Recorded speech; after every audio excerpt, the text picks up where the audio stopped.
मुगलिया सल्तनत का सूरज अपनी पूरी आबोताब के साथ चमक रहा था।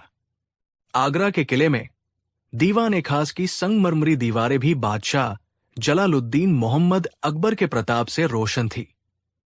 दरबार लगा था, नवरत्न अपनी अपनी जगहों पर विराजमान थे और सल्तनत के महत्वपूर्ण मामलों पर चर्चा चल रही थी। लेकिन आज बादशाह अकबर का मन इन गंभीर चर्चाओं में नहीं लग रहा था। उनके चेहरे पर एक अजीब सी ऊब और शरारत का मिलाजुला भाव था। उनकी नजरें अपने सबसे प्रिय और चतुर सलाहकार बीरबल पर टिकी थी। बीरबल हमेशा की तरह शांत और सहज भाव से बैठे थे। उनकी आंखों में ज्ञान की एक गहरी चमक थी, जो किसी भी पहेली को सुलझाने के लिए तैयार रहती थी। अकबर ने अपनी मखमली गद्दी पर थोड़ी सी करवट ली, अपनी तराशी हुई दाढ़ी पर हाथ फेरा और एक गहरी सांस लेकर बोले, बीरबल, हमने दुनिया के नायाब से नायाब घोड़े देखे हैं। अरबी, तुर्की, ईरानी, हर नस्ल के बेहतरीन घोड़े हमारे अस्तबल की शान बढ़ाते हैं। लेकिन अब हमारा मन कुछ ऐसा देखने को कर रहा है जो आज तक किसी ने न देखा हो, न सुना हो। दरबार में एकदम सन्नाटा छा गया। सभी दरबारी कान लगाकर सुनने लगे कि बादशाह आज कौन सी अनोखी ख्वाहिश जाहिर करने वाले हैं। बीरबल के विरोधी, खासकर वित्त मंत्री राजा टोडरमल और सेनापति मानसिंह मन ही मन मुस्कुराए। उन्हें लगा कि आज बादशाह जरूर कोई ऐसी असंभव शर्त रखेंगे जिसमें बीरबल बुरी तरह फंस जाएंगे। अकबर ने अपनी आवाज में एक शाही रौब भरते हुए कहा, बीरबल, हम चाहते हैं कि तुम हमारे लिए एक ऐसा घोड़ा खोज कर लाओ जो इस दुनिया का न हो। एक ऐसा घोड़ा जो अद्वितीय हो, अकल्पनीय हो। एक ऐसा घोड़ा जो सिर्फ आंखों से नहीं बल्कि रूह से देखा जाए। ये सुनते ही दरबार में एक कानाफूसी की लहर दौड़ गई। इस दुनिया का न हो, रूह से देखा जाए, ये कैसी पहेली थी? सेनापति मानसिंह, जो बीरबल की बढ़ती शोहरत से हमेशा जलते थे, आगे बढ़कर बोले, आलम पनाह, ये तो सरासर नामुमकिन है। ऐसा घोड़ा तो कल्पनाओं में भी नहीं होता। बीरबल भला उसे हकीकत में कहां से लाएंगे? अकबर मुस्कुराए। यही तो वो चाहते थे। वो बीरबल की बुद्धि की परीक्षा लेना चाहते थे। उन्हें एक ऐसी चुनौती देना चाहते थे जिससे पार पाना लगभग असंभव हो। उन्होंने बीरबल की ओर देखा। क्यों बीरबल, क्या तुम हमारे लिए ये काम नहीं कर सकते? क्या तुम्हारी चतुराई की कोई सीमा है? बीरबल अपनी जगह से उठे, अदब से झुके और बोले, जहां पनाह, जब हुक्म आपका हो तो नामुमकिन भी मुमकिन हो जाता है।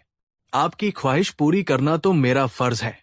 मैं आपके लिए ऐसा घोड़ा जरूर लाऊंगा, लेकिन मेरी कुछ शर्तें हैं। अकबर की आंखों में चमक आ गई। शर्तें?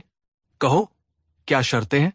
बीरबल ने बड़ी गंभीरता से कहा, आलम पनाह, ऐसा अलौकिक घोड़ा खोजने के लिए मुझे थोड़ा वक्त चाहिए होगा, कम से कम 6 महीने का समय। और चूंकि ये घोड़ा दिव्य होगा तो उसके रहने का इंतजाम भी शाही और गुप्त होना चाहिए। इसके लिए मुझे शाही खजाने से 1 लाख सोने की मोहरें चाहिए होंगी, ताकि मैं उसके लिए एक खास अस्तबल तैयार करवा सकूं और उसकी खोज में लगने वाले खर्चों को पूरा कर सकूं। 1 लाख सोने की मोहरें। दरबार में बैठे मंत्री एक दूसरे का मुंह देखने लगे। ये एक बहुत बड़ी रकम थी। मानसिंह ने तुरंत आपत्ति जताई, हुजूर, ये तो खजाने की बर्बादी है। एक ऐसे घोड़े के लिए जो शायद है ही नहीं, इतनी बड़ी रकम देना। लेकिन अकबर बीरबल की चुनौती स्वीकार करने के मूड में थे। उन्होंने हाथ उठाकर मानसिंह को चुप करा दिया और कहा, मंजूर है। बीरबल, तुम्हें 6 महीने का वक्त और 1 लाख मोहरें दी जाती है। लेकिन याद रहे, अगर 6 महीने बाद तुम वो अद्वितीय घोड़ा पेश नहीं कर पाए तो तुम्हारा सिर कलम कर दिया जाएगा। दरबार में एक खौफनाक खामोशी पसर गई। ये अब सिर्फ एक मजाक नहीं रहा था। ये बीरबल की जिंदगी और मौत का सवाल बन गया था। बीरबल के शुभ चिंतकों के चेहरे पर चिंता की लकीरें उभर आई, जबकि उनके दुश्मनों के चेहरों पर एक क्रूर मुस्कान थी। बीरबल ने एक बार फिर झुककर सलाम किया और कहा, मुझे आपकी शर्त मंजूर है जहांपना।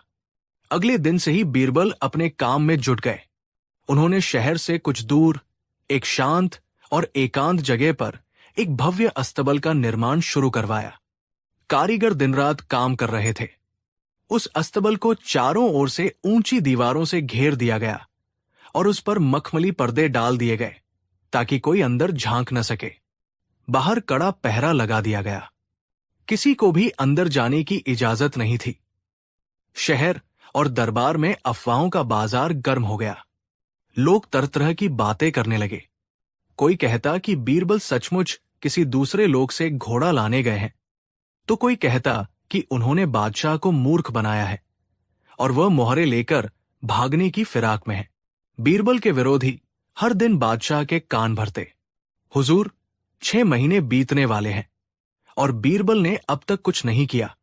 वो बस शाही खजाने को बर्बाद कर रहे हैं। अकबर भी कभी कभी चिंतित हो जाते, लेकिन उन्हें बीरबल की काबिलियत पर भरोसा था। फिर भी उन्होंने एक दिन बीरबल को बुलाकर पूछा, बीरबल, क्या प्रगति है?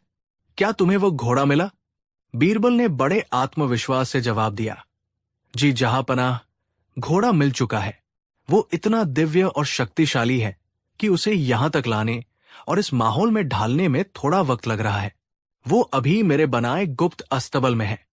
बस कुछ ही हफ्तों में वो आपके दर्शन के लिए तैयार हो जाएगा।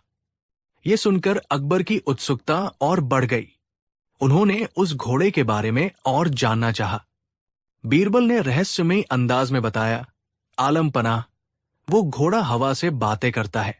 उसका रंग इंद्रधनुष की तरह बदलता है। उसकी आंखों में ब्रह्मांड की गहराई है, लेकिन उसकी सबसे बड़ी खासियत यह है कि वह अदृश्य है। अदृश्य? अकबर हैरान रह गए। मतलब वो दिखाई नहीं देता? दिखाई देता है जहांपनाह, बीरबल ने समझाया, लेकिन हर किसी को नहीं। उस घोड़े की एक दिव्य शर्त है। वह केवल उसी इंसान को दिखाई देता है जो शुद्ध हृदय का हो, जिसका चरित्र बेदाग हो और जो अपने पिता की असली संतान हो, यानी जिसका वंश शुद्ध हो। किसी भी बेईमान, पापी या अशुद्ध वंश के व्यक्ति को वो घोड़ा नजर नहीं आएगा। ये सुनकर अकबर सोच में पड़ गए। ये तो बड़ी अजीब शर्त थी, लेकिन एक अलौकिक घोड़े से ऐसी उम्मीद की जा सकती थी। उनकी उत्सुकता अब चरम पर थी। उन्होंने बीरबल को जल्द से जल्द उस घोड़े को दरबार में पेश करने का हुक्म दिया। 6 महीने पूरे होने में बस एक दिन बाकी था। पूरे आगरा में यह खबर फैल गई थी कि कल बीरबल बादशाह अकबर के लिए एक अदृश्य और दिव्य घोड़ा पेश करने वाले हैं। दरबार को खास तौर पर सजाया गया था। सभी नवरत्न, मंत्री, अमीर और दरबारी उत्सुकता से उस ऐतिहासिक पल का इंतजार कर रहे थे। बीरबल के दुश्मनों के चेहरे पर एक विजयी मुस्कान थी। उन्हें पूरा यकीन था कि बीरबल का झूठ आज पकड़ा जाएगा और उसे मौत की सजा मिलेगी। अगले दिन दरबार खचाखच भरा हुआ था। बादशाह अकबर अपने सिंहासन पर विराजमान थे। उनकी नजरें बार बार दरबार के मुख्य द्वार की ओर उठ रही थी। तभी नगाड़ों की आवाज गूंजी और बीरबल ने दरबार में प्रवेश किया। वो अकेले थे। उनके हाथ में एक खाली लगाम थी, जिसे वो ऐसे पकड़े हुए थे मानो किसी शक्तिशाली घोड़े को साध रहे हों। बीरबल बादशाह के करीब आए, झुके और बोले, आलम पनाह, आपका इंतजार खत्म हुआ। मैं आपके लिए वो अद्वितीय, अलौकिक और अदृश्य घोड़ा ले आया हूं। पूरा दरबार आश्चर्य से उस खाली जगह को देखने लगा, जहां बीरबल के अनुसार एक घोड़ा खड़ा था। मानसिंह ने ऊंची आवाज में तंज कसा, घोड़ा कहाँ है? बीरबल, हमें तो सिर्फ एक खाली लगाम नजर आ रही है। लगता है तुम्हारा आखिरी वक्त आ गया है। बीरबल मुस्कुराए और बोले, सेनापति जी, मैंने पहले ही अर्ज किया था कि ये घोड़ा हर किसी को नजर नहीं आता। ये केवल उसे ही दिखाई देगा जो नेक, ईमानदार और शुद्ध वंश का हो। जो व्यक्ति अपने पिता की सच्ची संतान नहीं है, उसे ये घोड़ा कतई नजर नहीं आएगा। ये सुनते ही मानसिंह का चेहरा पीला पड़ गया। अब ये सिर्फ घोड़े को देखने का सवाल नहीं था, बल्कि अपनी इज्जत, अपने वंश और ईमानदारी ईमानदारी को साबित करने का सवाल था। अगर वो कहते कि उन्हें घोड़ा नहीं दिख रहा है, तो पूरा दरबार उन्हें एक अशुद्ध वंश का व्यक्ति मानेगा। ये उनके लिए मौत से भी बदतर अपमान होता। अकबर ने स्थिति की गंभीरता को समझा और मुस्कुराते हुए कहा, ठीक है, तो सबसे पहले हमारे सबसे बहादुर सेनापति मानसिंह जी ही इस घोड़े का मुआयना करेंगे। मानसिंह जी, आगे आइए और हमें इस घोड़े की खासियत बताइए। मानसिंह अब बुरी तरह फंस चुके थे। उनके पास झूठ बोलने के अलावा कोई चारा नहीं था। वो कांपते कदमों से आगे बढ़े और उस खाली जगह के पास जाकर खड़े हो गए। उन्होंने हवा में हाथ फिराया और गहरी सोच में डूबने का नाटक किया। वाह वाह, सुभान अल्लाह, वो अचानक बोल पड़े, क्या शानदार घोड़ा है। ऐसा जानवर तो मैंने आज तक नहीं देखा। इसका शरीर फौलाद की तरह मजबूत है और इसकी चाल में बिजली की सी तेजी है। इसका रंग तो ऐसा है जैसे सूरज की सुनहरी किरणें पिघला कर इस पर डाल दी गई हों। बीरबल, तुम सच में महान हो। दरबार में बैठे लोग हैरान थे। मानसिंह को घोड़ा दिख रहा था। अब दूसरे मंत्रियों पर दबाव बढ़ गया। एक एक करके अकबर ने सभी बड़े मंत्रियों और दरबारियों को बुलाया। वित्त मंत्री टोडरमल ने घोड़े की आंखों की तारीफ की और कहा कि उनमें हीरे जड़े हैं। मुल्ला दो प्याजा ने उसकी गर्दन की बनावट की प्रशंसा की। हर कोई अपनी इज्जत और वंश की पवित्रता बचाने के लिए उस न दिखने वाले घोड़े की तारीफों के पुल बांध रहा था। कोई उसकी पूंछ को रेशम से भी मुलायम बता रहा था, तो कोई उसके खुरों को चांदी का बता रहा था। दरबार झूठ के एक शानदार महल में तब्दील हो चुका था, जहां हर कोई एक दूसरे से बढ़ चढ़कर उस घोड़े का वर्णन कर रहा था जो वहां था ही नहीं। बीरबल शांति से ये सब देख रहे थे। उनके चेहरे पर एक हल्की सी मुस्कान थी। अब बारी थी बादशाह अकबर की। वो अपने सिंहासन से उतरे और उस जगह के पास आए जहां वह दिव्य घोड़ा खड़ा था। वो भी उस खाली जगह को घूर रहे थे। सच तो ये था कि उन्हें भी कुछ नजर नहीं आ रहा था। एक पल के लिए उनके मन में आया कि वो सच बोल दे, लेकिन फिर उन्होंने सोचा, मैं हिंदुस्तान का शहंशाह हूं। अगर मैंने कहा कि मुझे घोड़ा नहीं दिख रहा, तो क्या मेरी प्रजा ये नहीं सोचेगी कि उनका बादशाह शुद्ध वंश का नहीं है? मेरी सल्तनत पर, मेरे नाम पर क्या असर पड़ेगा? मेरे सारे मंत्री जो खुद को इतना नेक और ईमानदार बताते हैं, उन्हें ये घोड़ा दिख रहा है, तो मुझे क्यों नहीं दिख रहा? क्या मुझ में ही कोई खोट है? ये सोचकर अकबर का चेहरा भी चिंता से भर गया। अपनी बादशाहत और सम्मान को बचाने के लिए उन्होंने भी वही रास्ता चुना जो बाकी सबने चुना था। अद्भुत, अविश्वसनीय, बादशाह अकबर ने जोर से कहा। उनकी आवाज में झूठा आश्चर्य भरा था। बीरबल, तुमने तो कमाल कर दिया। ये घोड़ा नहीं, साक्षात स्वर्ग से उतरा कोई देवदूत है। इसकी बनावट, इसका तेज, इसकी तो तुलना ही नहीं की जा सकती। हम इससे बहुत प्रसन्न हुए। उन्होंने आगे बढ़कर हवा में घोड़े की पीठ को थपथपाने का नाटक किया। वाह, क्या मुलायम खाल है इसकी, मखमल भी शर्मा जाए। पूरे दरबार ने राहत की सांस ली। अब बादशाह ने भी घोड़े को देख लिया था, मतलब सब सुरक्षित थे। लेकिन बीरबल का सबक अभी पूरा नहीं हुआ था। उन्होंने कहा, जहांपनाह, मैं बहुत खुश हूं कि आपको ये घोड़ा पसंद आया। अब मेरी इच्छा है कि आप इस पर एक छोटी सी सवारी करें, ताकि इसकी फुर्ती और रफ्तार का भी अंदाजा हो जाए। ये सुनकर अकबर के पैरों तले जमीन खिसक गई। घोड़े की तारीफ करना एक बात थी, लेकिन एक अदृश्य घोड़े पर सवारी करना, यह कैसे संभव था? अगर वो सवारी करने का नाटक करते हुए गिर गए तो सारी दुनिया उन पर हंसेगी। उन्होंने हिचकिचाते हुए कहा, अभी नहीं बीरबल, आज हम थोड़े थके हुए हैं, फिर कभी इसकी सवारी करेंगे। लेकिन बीरबल कहां मानने वाले थे।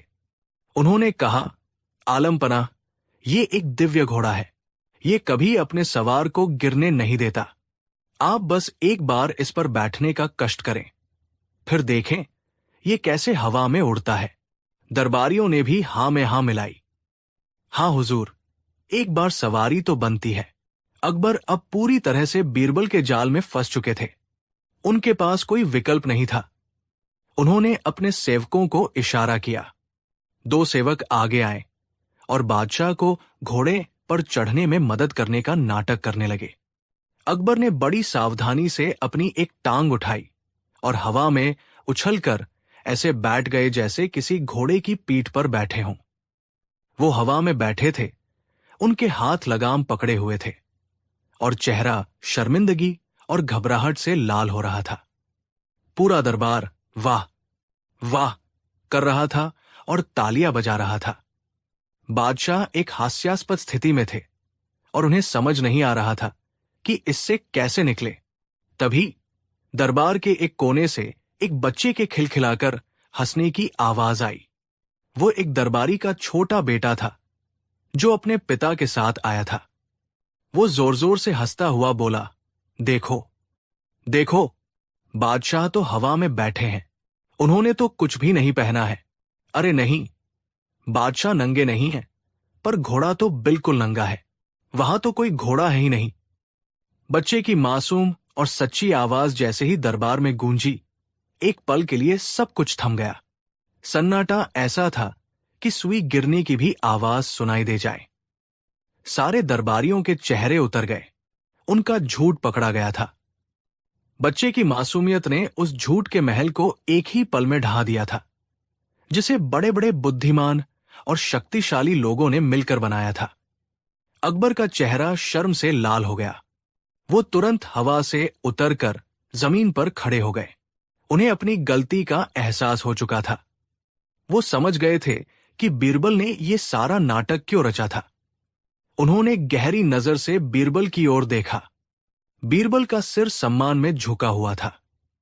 अकबर ने एक गहरी सांस ली और फिर जोर से हंस पड़े। उनकी हंसी पूरे दरबार में गूंज गई। उन्हें हंसता देख बाकी दरबारियों ने भी झेंपते हुए हंसना शुरू कर दिया। अकबर बीरबल के पास गए और उनके कंधे पर हाथ रखकर कहा, मान गए बीरबल, आज तुमने हमें और हमारे पूरे दरबार को एक ऐसा सबक सिखाया है जिसे हम जिंदगी भर नहीं भूलेंगे। तुमने हमें आईना दिखा दिया। उन्होंने पूरे दरबार की ओर मुड़कर कहा, आज हम सबने देखा कि अपनी झूठी शान और इज्जत बचाने के लिए इंसान किस हद तक जा सकता है। हम सबने एक दूसरे को खुश करने के लिए और खुद को श्रेष्ठ साबित करने के लिए एक ऐसे झूठ को सच मान लिया जिसका कोई अस्तित्व ही नहीं था। बीरबल ने हमें यह सिखाया है कि एक बादशाह को कभी भी अपनी प्रजा या अपने दरबारियों की चापलूसी भरी बातों पर आंख मूंदकर विश्वास नहीं करना चाहिए। सच अक्सर कड़वा होता है और उसे कहने की हिम्मत उस मासूम बच्चे जैसी होनी चाहिए जिसे अपनी इज्जत खोने का कोई डर नहीं होता। अकबर ने बीरबल को गले लगा लिया और घोषणा की, बीरबल, तुम्हारी बुद्धिमानी अतुलनीय है। तुमने न सिर्फ हमारी शर्त पूरी की बल्कि हमें एक अमूल्य ज्ञान भी दिया। इनाम के तौर पर हम तुम्हें वे 1 लाख मोहरे तोहफे में देते हैं। बीरबल के दुश्मनों के सिर शर्म से झुक गए। उन्हें समझ आ गया था कि बीरबल को बुद्धि में हराना नामुमकिन है। उस दिन के बाद बादशाह अकबर किसी भी बात पर फैसला लेने से पहले उसे कई बार परखते और ये सुनिश्चित करते कि वो चापलूसी से प्रभावित होकर कोई निर्णय न ले। बीरबल का वो अदृश्य घोड़ा हमेशा के लिए मुगलिया सल्तनत के इतिहास में एक ऐसे चतुर सबक के रूप में दर्ज हो गया जो ये सिखाता था कि सत्य की शक्ति झूठी शान और दिखावे से कहीं ज्यादा बड़ी होती है। कहानी 2। दिल्ली का वो सुनहरा समय था जब बादशाह अकबर का दरबार पूरी दुनिया में मशहूर था, जहां ज्ञान, हाजिर जवाबी और अद्भुत किस्से रोज जन्म लेते थे। अकबर अपने दरबारियों पर गर्व करता था, खासकर बीरबल पर, जो अपनी चतुराई और बुद्धिमानी से हर मुश्किल को आसान बना देता था। लेकिन कहते हैं ना, जिंदगी हर दिन नया इम्तिहान लेकर आती है। उस दिन का इम्तिहान कुछ ऐसा था जिसकी किसी ने कल्पना भी नहीं की थी। सुबह का समय था। अकबर अपने आलीशान दरबार में बैठे थे। दरबारियों की लंबी कतार लगी हुई थी। कोई कर वसूली की चर्चा कर रहा था, कोई व्यापार की और कोई अपने अपने मसले लेकर आया था। तभी अचानक दरबार के बाहर शोरगुल सुनाई देने लगा।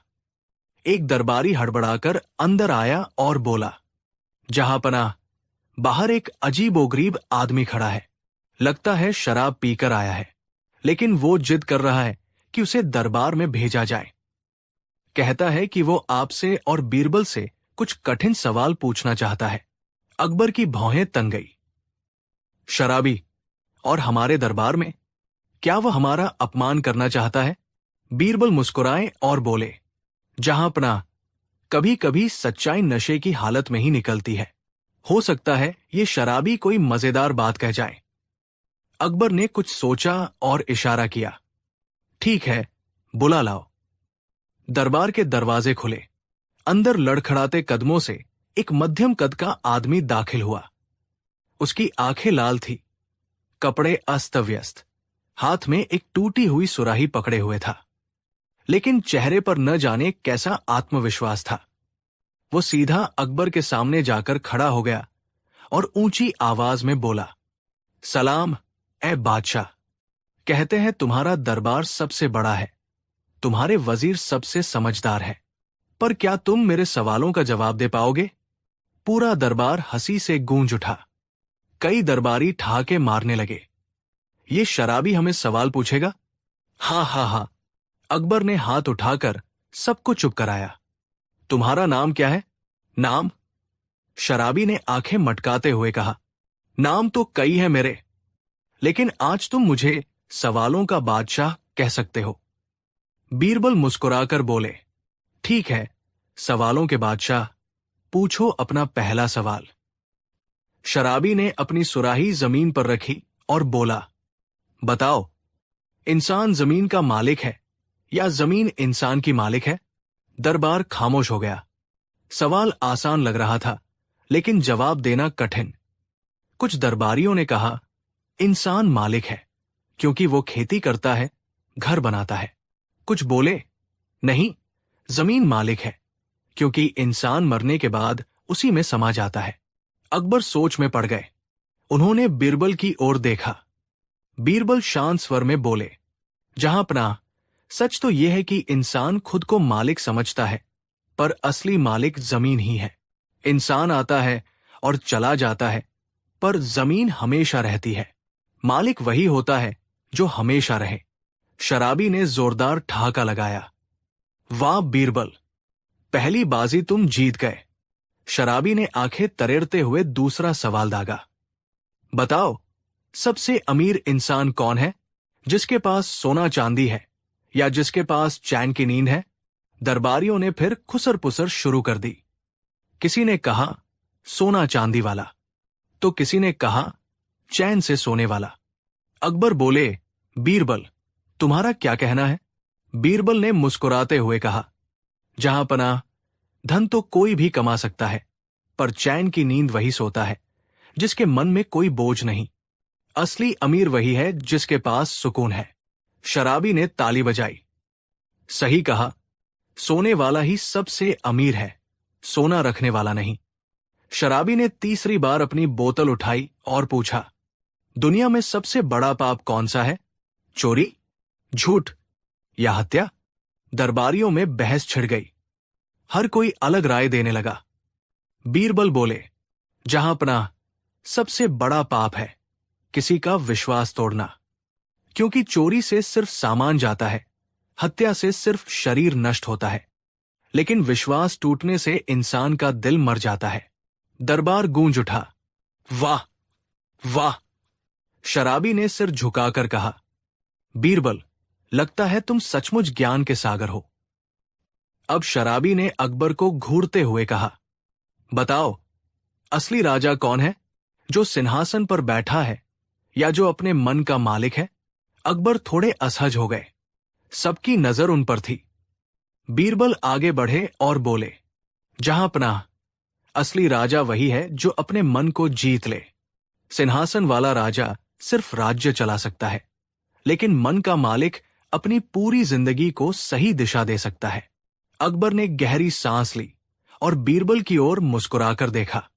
एल, शराबी ने अंतिम बार सुराही से घूंट लिया और पूछा, बताओ, इस दुनिया में सच क्या है, जो दिखाई देता है या जो दिखाई नहीं देता? अब दरबार में सन्नाटा छा गया। यह सबसे कठिन सवाल था। बीरबल ने धीरे धीरे कहा, सच वही है जो कभी बदलता नहीं। जो आंखों से दिखाई दे वो भी झूठा हो सकता है, लेकिन जो आत्मा महसूस करे वही असली सच है। शराबी की आंखें भर आई। वो अकबर के पैरों में गिर गया और बोला, जहांपना, आज मैंने जाना कि आपका दरबार सचमुच अनमोल है। बीरबल जैसे रत्न के कारण ही आपकी शान है। अकबर ने शराबी को उठाया और कहा, तुम्हारे सवाल कठिन थे, लेकिन उन्होंने हमारे दरबार को नया ज्ञान दिया। जाओ, अब सुकून से जियो। शराबी रोता हुआ बाहर चला गया। दरबारियों ने तालियां बजाई। अकबर मुस्कुराए और बोले, बीरबल, सचमुच तुम हो हमारे दरबार की जान। तुम्हारे बिना ये सब सवाल पहाड़ बन जाते। बीरबल ने हाथ जोड़कर कहा, जहांपना, सवाल चाहे किसी शराबी के हो या किसी फकीर के, उनका उत्तर हमेशा विनम्रता से देना चाहिए, क्योंकि हर सवाल में छुपा होता है एक नया सबक। उस दिन के बाद अकबर का पूरा दरबार इस सीख को याद रखता रहा।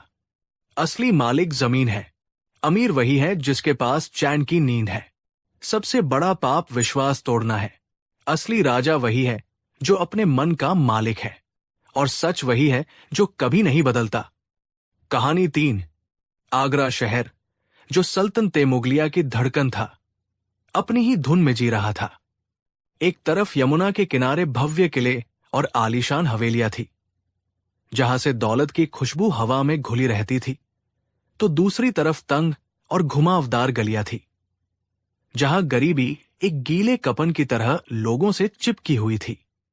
इन्हीं में से एक गली में, जहां सूरज की रोशनी भी पहुंचने से कतराती थी, एक छोटी सी टूटी फूटी झोपड़ी थी। इस झोपड़ी में हरिदास नाम का एक गरीब विद्वान अपने परिवार के साथ रहता था।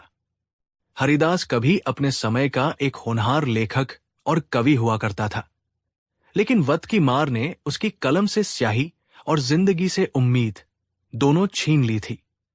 अब वो दिन भर मेहनत मजदूरी करता, और जो कुछ रूखा सूखा कमा कर लाता, उसी से उसकी पत्नी पार्वती और 7 साल की बेटी चंदा का पेट भरता था। गरीबी ने उनसे सब कुछ छीन लिया था, लेकिन एक चीज नहीं छीन पाई थी, ज्ञान की प्यास। हरिदास की सबसे बड़ी दौलत उसकी बेटी चंदा थी, जिसकी आंखों में सीखने की एक अनोखी चमक थी। वो अपनी उम्र के बच्चों से कहीं ज्यादा समझदार और पढ़ने की शौकीन थी। हरिदास की झोपड़ी के ठीक सामने एक विशाल 3 मंजिला हवेली खड़ी थी। वो हवेली शहर के सबसे अमीर और सबसे कंजूस सेठ लक्ष्मीचंद की थी। उसकी हवेली में रात भर दर्जनों मशालें और मोमबत्तियां जलती रहती थी, जिनसे पूरी गली में उजाला हो जाता था। लेकिन सेठ का दिल अंधेरे से भरा था। उसे अपनी दौलत पर इतना घमंड था कि वो गरीबों को कीड़े मकोड़ों से ज्यादा नहीं समझता था। उसकी कंजूसी के किस्से पूरे आगरा में मशहूर थे। कहते थे कि वो सांस भी गिनकर लेता था, कहीं ज्यादा खर्च न हो जाए। सर्दियों की लंबी और अंधेरी रातें शुरू हो चुकी थी। हरिदास के घर में तेल खरीदने के पैसे भी मुश्किल से जुटते थे। उनका छोटा सा मिट्टी का दिया कुछ ही देर में बुझ जाता और पूरी झोपड़ी अंधेरे में डूब जाती। चंदा को अंधेरे से डर लगता था, लेकिन उससे भी ज्यादा दुख उसे इस बात का था कि वो रात में पढ़ नहीं पाती थी। उसके बाबा ने उसे अक्षरों का ज्ञान कराया था, और अब वो खुद पढ़ना लिखना चाहती थी। एक रात जब उनका दिया बुझ गया, चंदा उदास होकर झोपड़ी के छोटे से झरोखे के पास बैठ गई। सामने सेठ लक्ष्मीचंद की हवेली की दूसरी मंजिल की खिड़की से मोमबत्ती की तेज रोशनी छन छन कर गली में आ रही थी। उस रोशनी का एक टुकड़ा सीधा झोपड़ी के झरोखे पर पड़ रहा था। चंदा की आंखें चमक उठीं। उसने अपनी स्लेट उठाई और उस उधार की रोशनी में अक्षर लिखने का अभ्यास करने लगी। ये अब रोज का सिलसिला बन गया। जैसे ही रात होती, और सेठ की हवेली में मोमबत्तियां जलती। चंदा अपनी स्लेट लेकर उस झरोखे के पास बैठ जाती।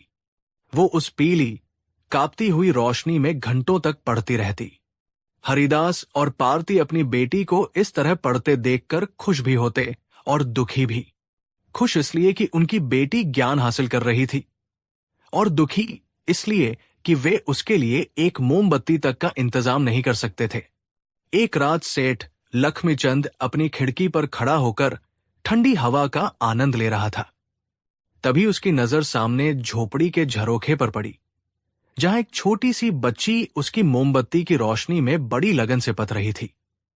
ये देखकर उसे खुशी नहीं, बल्कि बेइंतहा गुस्सा आया। उसकी भौहें तन गई। गुस्ताखी तो देखो इस फकीर की, वो अपने मन में बुदबुदाया। रहने को छत नहीं है, और शौक देखो, मेरी मोमबत्ती की रोशनी मुफ्त में इस्तेमाल कर रहे हैं।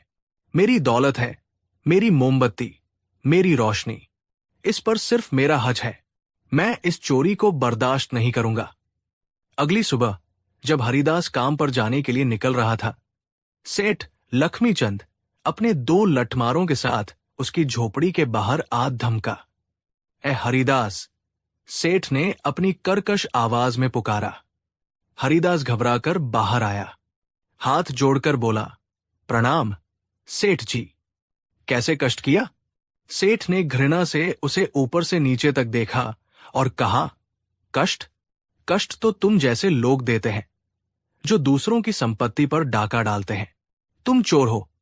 हरिदास का चेहरा सफेद पड़ गया। चोर? मैंने क्या चोरी की है सेठ जी? मैंने तो कभी किसी की एक सूखी रोटी को भी हाथ नहीं लगाया। सेठ हंसा, एक ऐसी हंसी जिसमें जहर घुला था।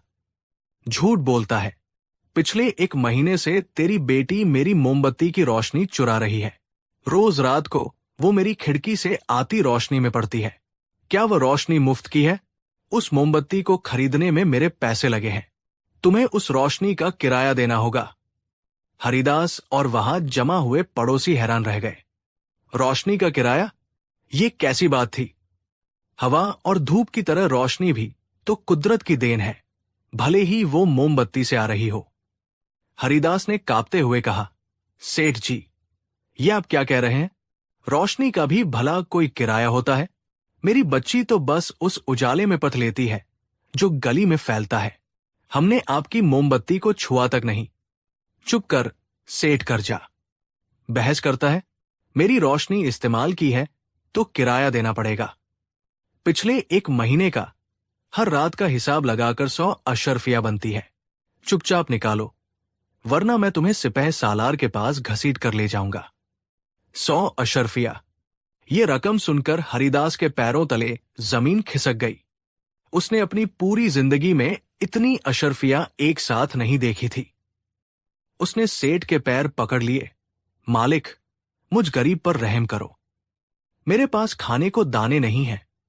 मैं 100 अशर्फिया कहां से लाऊंगा? मेरी बेटी को माफ कर दो। लेकिन लक्ष्मीचंद पत्थर दिल इंसान था। उसने हरिदास को धक्का दिया और अपने लठमारों से कहा, इसे पकड़ लो। ये मामला अब पंचायत में नहीं, सीधे शहंशाह के दरबार में जाएगा। वही दूध का दूध और पानी का पानी होगा। मैं पूरे आगरा को दिखाऊंगा कि लक्ष्मीचंद की चीज मुफ्त में इस्तेमाल करने का अंजाम क्या होता है। ये मामला पूरे आगरा में आग की तरह फैल गया। हर कोई सेठ लक्ष्मीचंद की कंजूसी और इस अजीबोगरीब दावे पर हंस रहा था, लेकिन सेठ अपनी बात पर अड़ा था। मामला बादशाह अकबर के दरबार में पेश हुआ। जब दरबार लगा तो एक तरफ कीमती रेशमी कपड़ों में लिपटा आत्मविश्वास से भरा सेठ लक्ष्मीचंद खड़ा था, और दूसरी तरफ फटे पुराने कपड़ों में डरास हमा हरिदास। अकबर भी ये विचित्र मामला सुनकर हैरान थे। उन्होंने अपने वजीर से पूछा, क्या वाकई ये सच है? ये सेठ एक मोमबत्ती की रोशनी का किराया मांग रहा है? सेठ लक्ष्मीचंद ने आगे बढ़कर अदब से सिर झुकाया और बोला, आलम पनाह, न्याय करें। ये व्यक्ति पिछले 1 महीने से मेरी निजी संपत्ति यानी मेरी मोमबत्ती की रोशनी का उपयोग कर रहा है। हर चीज की एक कीमत होती है। जब ये मेरी रोशनी का सुख भोग रहा है तो उसे उसकी कीमत भी चुकानी चाहिए। मैंने इससे 100 अशर्फियों का किराया मांगा है, जो कि बहुत वाजिब है। दरबार में बैठे कई अमीर दरबारी, जो खुद भी कंजूस थे, सेठ की बात से सहमत दिखे। एक ने कहा, जहां अपना सेठ जी बात तो सही कह रहे हैं। संपत्ति तो संपत्ति होती है, चाहे वो जमीन हो या मोमबत्ती। अकबर एक दुविधा में पड़ गए। कानून के हिसाब से देखें तो सेठ की मोमबत्ती उसकी संपत्ति थी और उसकी रोशनी का इस्तेमाल हरिदास की बेटी ने किया था। लेकिन इंसानियत और तर्क के हिसाब से यह दावा बिल्कुल बेतुका था। वो कोई ऐसा फैसला नहीं सुनाना चाहते थे जिससे भविष्य में ऐसे उटपटांग मुकदमों की लाइन लग जाए। उनकी नजर अपने सबसे बुद्धिमान या था नवरत्न बीरबल पर पड़ी। बीरबल हमेशा की तरह शांत भाव से सारा तमाशा देख रहे थे। उनके होठों पर एक हल्की रहस्यमयी मुस्कान थी। बीरबल, अकबर ने कहा, इस मामले पर तुम्हारी क्या राय है? क्या रोशनी का किराया वसूलना जायज है? बीरबल ने सिर झुकाकर कहा, आलम पनाह, मामला बहुत गंभीर है और न्याय के तराजू के दोनों पलड़े बराबर होने चाहिए। सेठ लक्ष्मीचंद अपनी जगह सही है, उनकी संपत्ति का इस्तेमाल हुआ है, और हरिदास अपनी जगह मजबूर है क्योंकि वो गरीब है। मुझे इस मामले की तह तक जाने के लिए 2 दिन का समय चाहिए। 2 दिन बाद मैं अपना फैसला सुनाऊंगा। अकबर बीरबल की बुद्धिमानी पर पूरा भरोसा करते थे। उन्होंने इजाजत दे दी। अगले दिन बीरबल ने भेष बदला और एक आम आदमी बनकर उस गली में पहुंचे जहां हरिदास और लक्ष्मीचंद रहते थे। उन्होंने अपनी आंखों से वो झोपड़ी और वो आलीशान हवेली देखी। उन्होंने पड़ोसियों से बात की और सेठ की कंजूसी और हरिदास की गरीबी के बारे में सब कुछ जाना। शाम को वो एक पेड़ के पीछे छिप गए और खुद देखा कि कैसे सेठ की खिड़की से रोशनी की एक पतली सी किरण गली में आती थी और कैसे चंदा उस मामूली उजाले में भी पूरी लगन से पथ रही थी। ये देखकर बीरबल का दिल पसीज गया, लेकिन उनके दिमाग में न्याय की एक अनोखी तरकीब ने जन्म ले ली। 2 दिन बाद दरबार फिर से लगा। हर कोई ये जानने के लिए उत्सुक था कि बीरबल क्या फैसला सुनाएंगे। सेठ लक्ष्मीचंद तो अपनी जीत पक्की मानकर चल रहा था। बीरबल अपनी जगह से उठे और बोले, आलम पनाह, मैंने इस मामले की पूरी जांच कर ली है। यह सच है कि हरिदास की बेटी ने सेठ लक्ष्मीचंद की मोमबत्ती की रोशनी का उपयोग किया है, इसलिए न्याय के तकाजे के अनुसार हरिदास को इसका किराया चुकाना ही होगा। ये सुनते ही हरिदास के होश उड़ गए। उसकी आंखों से आंसू बहने लगे। वहीं सेठ लक्ष्मीचंद का चेहरा गर्व से चमक उठा। वो विजय भाव से मुस्कुराया। बीरबल ने हरिदास की तरफ मुड़कर कहा, हरिदास, क्या तुम सेठ को किराया देने के लिए तैयार हो? हरिदास ने रोते हुए कहा, हुजूर, मैं कहां से दूंगा? मेरे पास तो 100 कौड़िया भी नहीं है। 100 अशर्फिया तो बहुत दूर की बात है। बीरबल मुस्कुराए, चिंता मत करो हरिदास, न्याय होगा। फिर वो सेठ लक्ष्मीचंद की ओर घूमे, सेठ जी, आपको आपका किराया अभी और इसी वक्त मिलेगा, लेकिन उससे पहले आपको मेरे साथ चलना होगा। बीरबल सेठ लक्ष्मीचंद को दरबार के एक कोने में ले गए, जहां सूरज की तेज रोशनी फर्श पर पड़ रही थी। बीरबल ने जमीन पर 100 अशर्फियों के आकार के 100 गोले बना दिए। फिर उन्होंने सेठ से कहा, सेठ जी, ये रही आपकी 100 अशर्फिया, कृपया इन्हें उठा लीजिए। सेठ बौखला गया। ये क्या मजाक है बीरबल? ये तो सिर्फ धूप से बनी परछाइयां है। ये असली अशर्फिया कहाँ है? बीरबल ने अपनी गंभीर आवाज में कहा, क्यों नहीं, ये बिल्कुल असली है। ये सूरज की रोशनी से बनी है, ठीक उसी तरह जैसे आपकी मोमबत्ती की रोशनी थी। सेठ कुछ समझ नहीं पाया। दरबार में बैठे लोग भी हैरान थे। अब बीरबल ने अपना असली दाव चला। उन्होंने हरिदास को अपने पास बुलाया और उसके हाथ में चांदी के 100 सिक्कों से भरी एक थैली दी। ये थैली बीरबल ने खुद अपने पास से दी थी। उन्होंने हरिदास से कहा, हरिदास, इस थैली को अपने दोनों हाथों से पकड़ो। फिर उन्होंने सेठ से कहा, सेठ जी, अब आप अपनी आंखें और कान दोनों खोलकर यहां खड़े हो जाइए। बीरबल ने हरिदास को इशारा किया। हरिदास ने उस थैली को जोर जोर से हिलाना शुरू कर दिया। सिक्कों की खनक से पूरा दरबार गूंज उठा। छन छन छन। सेठ लक्ष्मीचंद की आंखें उस आवाज को सुनकर चमक उठीं, जैसे कोई प्यासा पानी देखकर ललचाता है। वो उस आवाज को मंत्रमुग्ध होकर सुनता रहा। कुछ देर तक सिक्के खनखनाने के बाद बीरबल ने हरिदास को रुकने का इशारा किया। फिर वो सेठ लक्ष्मीचंद की तरफ मुड़े और बड़ी गंभीरता से बोले, सेठ लक्ष्मीचंद, तुम्हें तुम्हारी मोमबत्ती की रोशनी का किराया मिल गया है। सेठ चौंक कर बोला, क्या? कहाँ मिला? मुझे तो एक सिक्का भी नहीं मिला।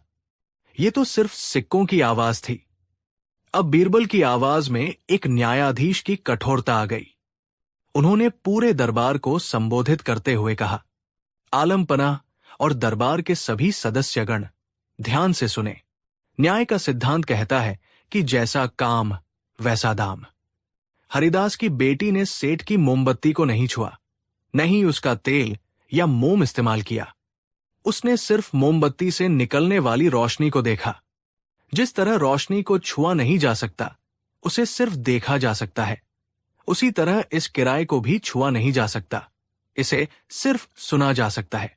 इसलिए एक मोमबत्ती की रोशनी का असली और वाजिब किराया है सिक्कों की खनकती हुई आवाज। बीरबल ने आगे कहा, सेठ लक्ष्मीचंद ने सिक्कों की आवाज का पूरा आनंद लिया है, ठीक उसी तरह जैसे हरिदास की बेटी ने रोशनी का आनंद लिया। हिसाब बराबर हुआ। यह फैसला सुनते ही पूरा दरबार सन्न रह गया। फिर अचानक किसी ने ताली बजाई और देखते ही देखते पूरा दरबार तालियों की गड़गड़ाहट से गूंज उठा। बादशाह अकबर अपनी कुर्सी से खड़े हो गए।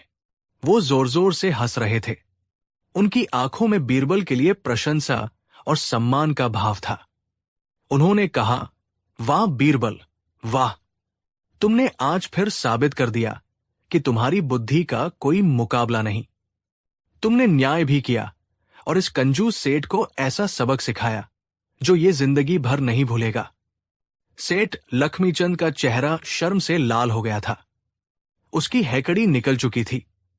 वो दरबार में सबके सामने अपमानित हो चुका था। वो चुपचाप सिर झुकाकर वहां से खिसक गया। हरिदास बीरबल के पैरों में गिर पड़ा। उसकी आंखों से कृतज्ञता के आंसू बह रहे थे। बीरबल ने उसे उठाकर गले लगा लिया और चांदी के सिक्कों की वो थैली उसे देते हुए कहा, ये तुम्हारी बेटी के लिए है। अब वो अपनी मोमबत्ती की रोशनी में पड़ेगी। बादशाह अकबर हरिदास की कहानी और उसकी बेटी की लगन से इतने प्रभावित हुए कि उन्होंने उसे अपने शाही पुस्तकालय में एक लेखक के तौर पर नौकरी दे दी। अब हरिदास को मजदूरी करने की जरूरत नहीं थी। उसे वो काम वापस मिल गया था जिसे वो सबसे ज्यादा प्यार करता था, लिखना और पढ़ना। उस दिन के बाद हरिदास और उसका परिवार सुख से रहने लगा। चंदा के लिए अब घर में हमेशा एक नहीं बल्कि कई दिए और मोमबत्तियां जलती थी। लेकिन वो आज भी कभी कभी अपनी झोपड़ी के उस झरोखे के पास जाकर खड़ी हो जाती और सामने वाली हवेली को देखती, जहां से आई एक उधार की रोशनी ने उसकी पूरी दुनिया को रोशन कर दिया था। और आगरा के लोग सालों तक बीरबल के इस अनोखे न्याय की कहानी सुनाते रहे।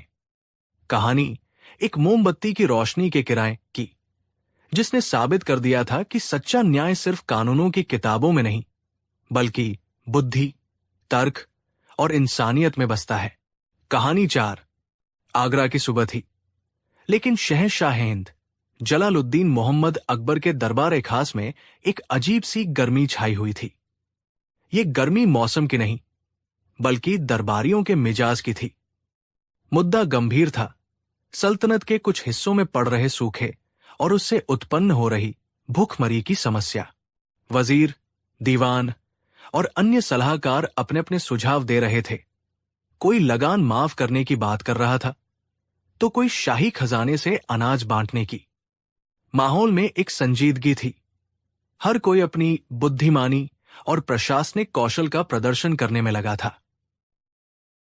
इसी गंभीर माहौल में एक कोने में बीरबल शांत बैठे थे।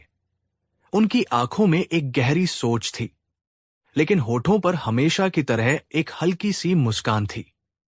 अकबर के मुख्य सलाहकार मीर कासिम, जो बीरबल की बादशाह से नजदीकी और उनकी लोकप्रियता से हमेशा जलते थे, इस मौके को बीरबल को नीचा दिखाने के लिए इस्तेमाल करना चाहते थे। उन्होंने अपनी भारी आवाज में कहा, आलम पनाह, यह सल्तनत का एक नाजुक मसला है। इसके लिए हमें गंभीर और तजुर्बेकार लोगों की सलाह की जरूरत है, न कि किस्से कहानियां सुनाने वाले मस्खरों की। उनका इशारा साफ तौर पर बीरबल की तरफ था। दरबार में बैठे बीरबल के कई दुश्मन दबी जबान में मुस्कुराए। मीर कासिम ने अपनी बात जारी रखी, ऐसे गंभीर मसलों पर हाजिर जवाबी और लतीशे काम नहीं आते। ये सल्तनत चलाने का काम है, कोई हंसी ठट्ठा नहीं। अकबर, जो खुद भी समस्या की गंभीरता से चिंतित थे, मीर कासिम की बातों के प्रभाव में आ गए। उन्होंने बीरबल की ओर देखा और कहा, मीर कासिम की बात में कुछ तो दम है। बीरबल, ये मामला वाकई बहुत संजीदा है। तुम्हारी चतुराई अपनी जगह, लेकिन शायद ये वक्त गंभीर सोच और ठोस कार्रवाई का है। ये सुनना था कि बीरबल के दिल को एक ठेस सी लगी। पहली बार बादशाह ने भरे दरबार में उनकी काबिलियत पर इस तरह से शक जताया था। दरबारियों के चेहरों पर विजयी मुस्कान तैर गई।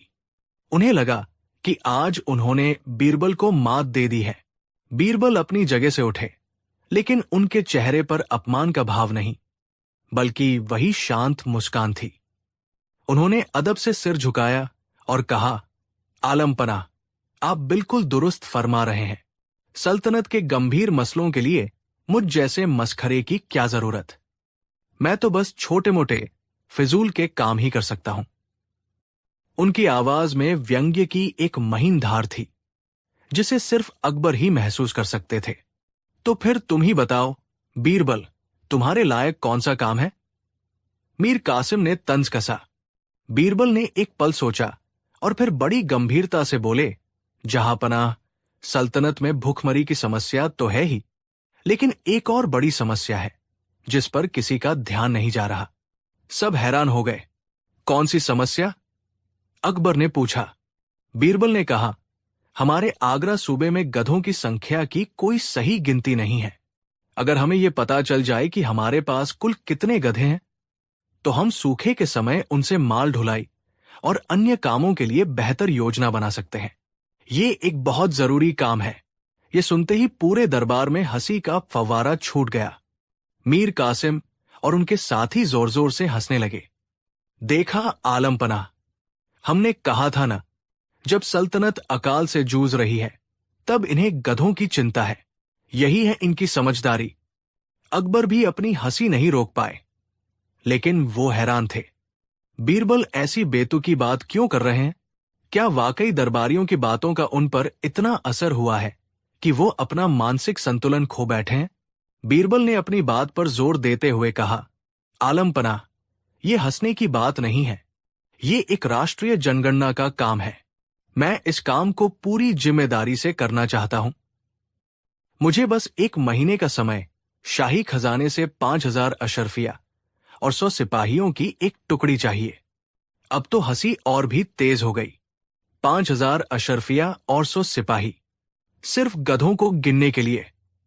ये तो पागलपन की हद थी। मीर कासिम ने हाथ जोड़कर कहा, हुजूर, शाही खजाने को इस तरह बर्बाद न करें। इस आदमी का दिमाग फिर गया है। लेकिन अकबर के मन में कहीं एक शक था। बीरबल कभी कोई काम बिना वजह नहीं करते। उनकी हर बेतुकी बात के पीछे कोई गहरा मतलब छिपा होता है। उन्होंने सोचा, चलो देखते हैं कि इस नाटक का अंत क्या होता है। उन्होंने अपनी हंसी रोकते हुए एक गंभीर चेहरा बनाया और फैसला सुनाया, ठीक है बीरबल, हम तुम्हें ये मौका देते हैं। तुम 1 महीने में आगरा सूबे के सभी गधों की गिनती करके हमें बताओगे। तुम्हें तुम्हारी मांगी हुई हर चीज दी जाएगी। लेकिन याद रहे, अगर तुम इस काम में नाकाम रहे या ये साबित हुआ कि तुमने शाही खजाने का दुरुपयोग किया है, तो तुम्हें इसकी बड़ी सजा मिलेगी। बीरबल ने सिर झुकाकर हुक्म कबूल किया और दरबार से चले गए। उनके पीछे दरबारियों की हंसी और तानों की आवाज गूंज रही थी। चला बीरबल गधे गिनने, अब आगरा के गधों के अच्छे दिन आएंगे। अगले दिन से ही बीरबल अपने काम में जुट गए। उन्होंने शहर के बाहर एक बड़ा सा खेमा लगवाया। वहां बड़े बड़े बही खाते और रजिस्टर रखे गए। उन्होंने अपने 100 सिपाहियों को पूरे सूबे में भेज दिया और ये मुनादी करवा दी कि शहंशाह के हुक्म से आगरा सूबे के सभी गधों की गिनती हो रही है। हर व्यक्ति जिसके पास गधा है वो शहर के बाहर लगे शाही खेमे में आकर अपने गधे का नाम दर्ज करवाए। हर गधे के पंजीकरण पर मालिक को एक चांदी का सिक्का इनाम में दिया जाएगा। ये खबर सुनते ही लोगों में खलबली मच गई। एक चांदी का सिक्का! उस जमाने में ये एक गरीब परिवार के लिए अच्छी खासी रकम थी। देखते ही देखते बीरबल के खेमे के बाहर गधों और उनके मालिकों की लंबी लंबी कतारें लग गई। दूर दूर के गांवों से लोग अपने गधों को लेकर आने लगे। बीरबल खुद खेमे में एक ऊंची गद्दी पर बैठते। उनके मुंशी हर आने वाले व्यक्ति का नाम, पता और उसके गधे का नाम रजिस्टर में दर्ज करते। बीरबल हर आने वाले से कुछ देर बात करते, उनसे उनकी परेशानियां पूछते, उनके गांव के हालचाल लेते और फिर इनाम देकर विदा करते। पूरे 1 महीने तक यही सिलसिला चलता रहा। आगरा में ये एक उत्सव जैसा बन गया था। हर तरफ बस इसी की चर्चा थी। दरबार में बैठे दरबारी रोज नई नई कहानियां गढ़ते। सुना है बीरबल ने गधों के लिए एक अलग मंत्रालय बनाने की सिफारिश की है। कल तो बीरबल एक गधे से पूछ रहे थे कि उसे शाही अस्तबल में रहना पसंद है या खुले मैदान में। वे हर रोज अकबर के कान भरते कि बीरबल शाही खजाने को कैसे पानी की तरह बहा रहा है। अकबर भी चिंतित थे। उन्हें रोज खबर मिलती कि बीरबल के खेमे में हजारों की भीड़ जुटती है और रोज हजारों चांदी के सिक्के बांटे जा रहे हैं। उन्हें लगने लगा कि शायद इस बार उन्होंने बीरबल पर भरोसा करके गलती कर दी है। आखिरकार 1 महीने का समय पूरा हुआ। दरबार लगने का दिन आ गया। आज दरबार खचाखच भरा था। हर कोई ये देखने आया था कि बीरबल क्या जवाब देते हैं और उनका क्या हश्र होता है। मीर कासिम और उनके साथी अपनी पहली पंक्ति में बैठे थे। उनके चेहरों पर जीत की चमक थी।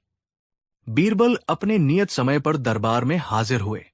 उनके साथ उनके मुंशी थे, जिनके हाथों में एक बहुत बड़ा मोटा सा रजिस्टर था। बीरबल के चेहरे पर थकान थी, लेकिन आंखों में एक अनोखी चमक थी। अकबर ने अपने सिंहासन पर बैठे बैठे अपनी भारी आवाज में पूछा, बीरबल, 1 महीना पूरा हो गया। हम उम्मीद करते हैं कि तुमने अपना काम पूरी ईमानदारी से किया होगा। तो बताओ, हमारी सल्तनत के आगरा सूबे में कुल कितने गधे हैं? पूरे दरबार में सन्नाटा छा गया। सबकी नजरें बीरबल पर टिकी थी। बीरबल ने आगे बढ़कर रजिस्टर को एक चौकी पर रखा और बोले, आलमपना, आपका हुक्म सिर आंखों पर। मैंने और मेरी टीम ने दिन रात एक करके बड़ी मेहनत से ये गिनती पूरी की है, तो नतीजा बताओ। अकबर ने अधीर होकर कहा। बीरबल ने अपना गला साफ किया और एक गंभीर घोषणा करने के अंदाज में बोले, जहांपना, पूरी जांच पड़ताल और सटीक गणना के बाद हम इस नतीजे पर पहुंचे हैं कि आगरा सूबे में इस वक्त कुल मिलाकर 99,999 गधे मौजूद हैं। ये सुनना था कि दरबार में पहले तो एक पल का सन्नाटा रहा और फिर दबी-दबी हंसी की आवाजें आने लगी। ये संख्या इतनी सटीक और इतनी अजीब थी कि किसी को भी यकीन नहीं हुआ। मीर कासिम अपनी जगह से खड़ा हो गया। ये नामुमकिन है। कोई भी इतनी सटीक गिनती कैसे कर सकता है? क्या तुमने हर गली, हर गांव में जाकर एक एक गधा गिना है? क्या पता कोई गधा उसी दिन पैदा हुआ हो या कोई मर गया हो? ये सब बकवास है। अकबर ने भी सहमति में सिर हिलाया। बीरबल, ये संख्या अविश्वसनीय लगती है। क्या तुम अपनी गिनती को लेकर पूरी तरह से आश्वस्त हो? बीरबल ने बड़ी विनम्रता से सिर झुकाया। जी जहांपनाह, मैं अपनी गिनती को लेकर 100% आश्वस्त हूं। इस रजिस्टर में सूबे के हर 4 पैरों वाले गधे का नाम और उसके मालिक का पता दर्ज है। फिर उन्होंने एक पल रुककर अपनी नजरें मीर कासिम और अन्य दरबारियों पर घुमाई और अपनी आवाज में एक रहस्यमयी खनक के साथ बोले, हां, इस गिनती में एक गधे की कमी जरूर हो सकती है। वो कैसे? अकबर ने पूछा। बीरबल ने मुस्कुराते हुए कहा, जहां पनाह, इस गिनती में आगरा शहर के वे गधे शामिल नहीं हैं जो इस वक्त आपके दरबार खास में मौजूद है। एक पल के लिए दरबार में मौत जैसा सन्नाटा छा गया। हर कोई एक दूसरे का मुंह देखने लगा। बीरबल का इशारा साफ था। मीर कासिम गुस्से से तिलमिला उठा। गुस्ताख, तुम्हारी ये हिम्मत कैसे हुई? तुम शहंशाह के वफादार दरबारियों को गधा कह रहे हो। ये बादशाह की तौहीन है। बीरबल शांत रहे। उन्होंने अकबर को संबोधित करते हुए कहा, आलम पनाह, मैंने किसी का नाम नहीं लिया। मैं तो बस अपनी गिनती पूरी कर रहा था। अगर इस दरबार में मौजूद किसी भी शख्स को मेरी गिनती पर शक है या वो ये मानता है कि मैं झूठ बोल रहा हूं, तो वो बेशक खड़ा होकर मुझे चुनौती दे सकता है। जो भी ऐसा करेगा उसे मैं अपनी सूची में 1 लाख गधा मानकर उसका नाम इस रजिस्टर में दर्ज कर लूंगा। अब बीरबल का बिछाया हुआ जाल सबके सामने था।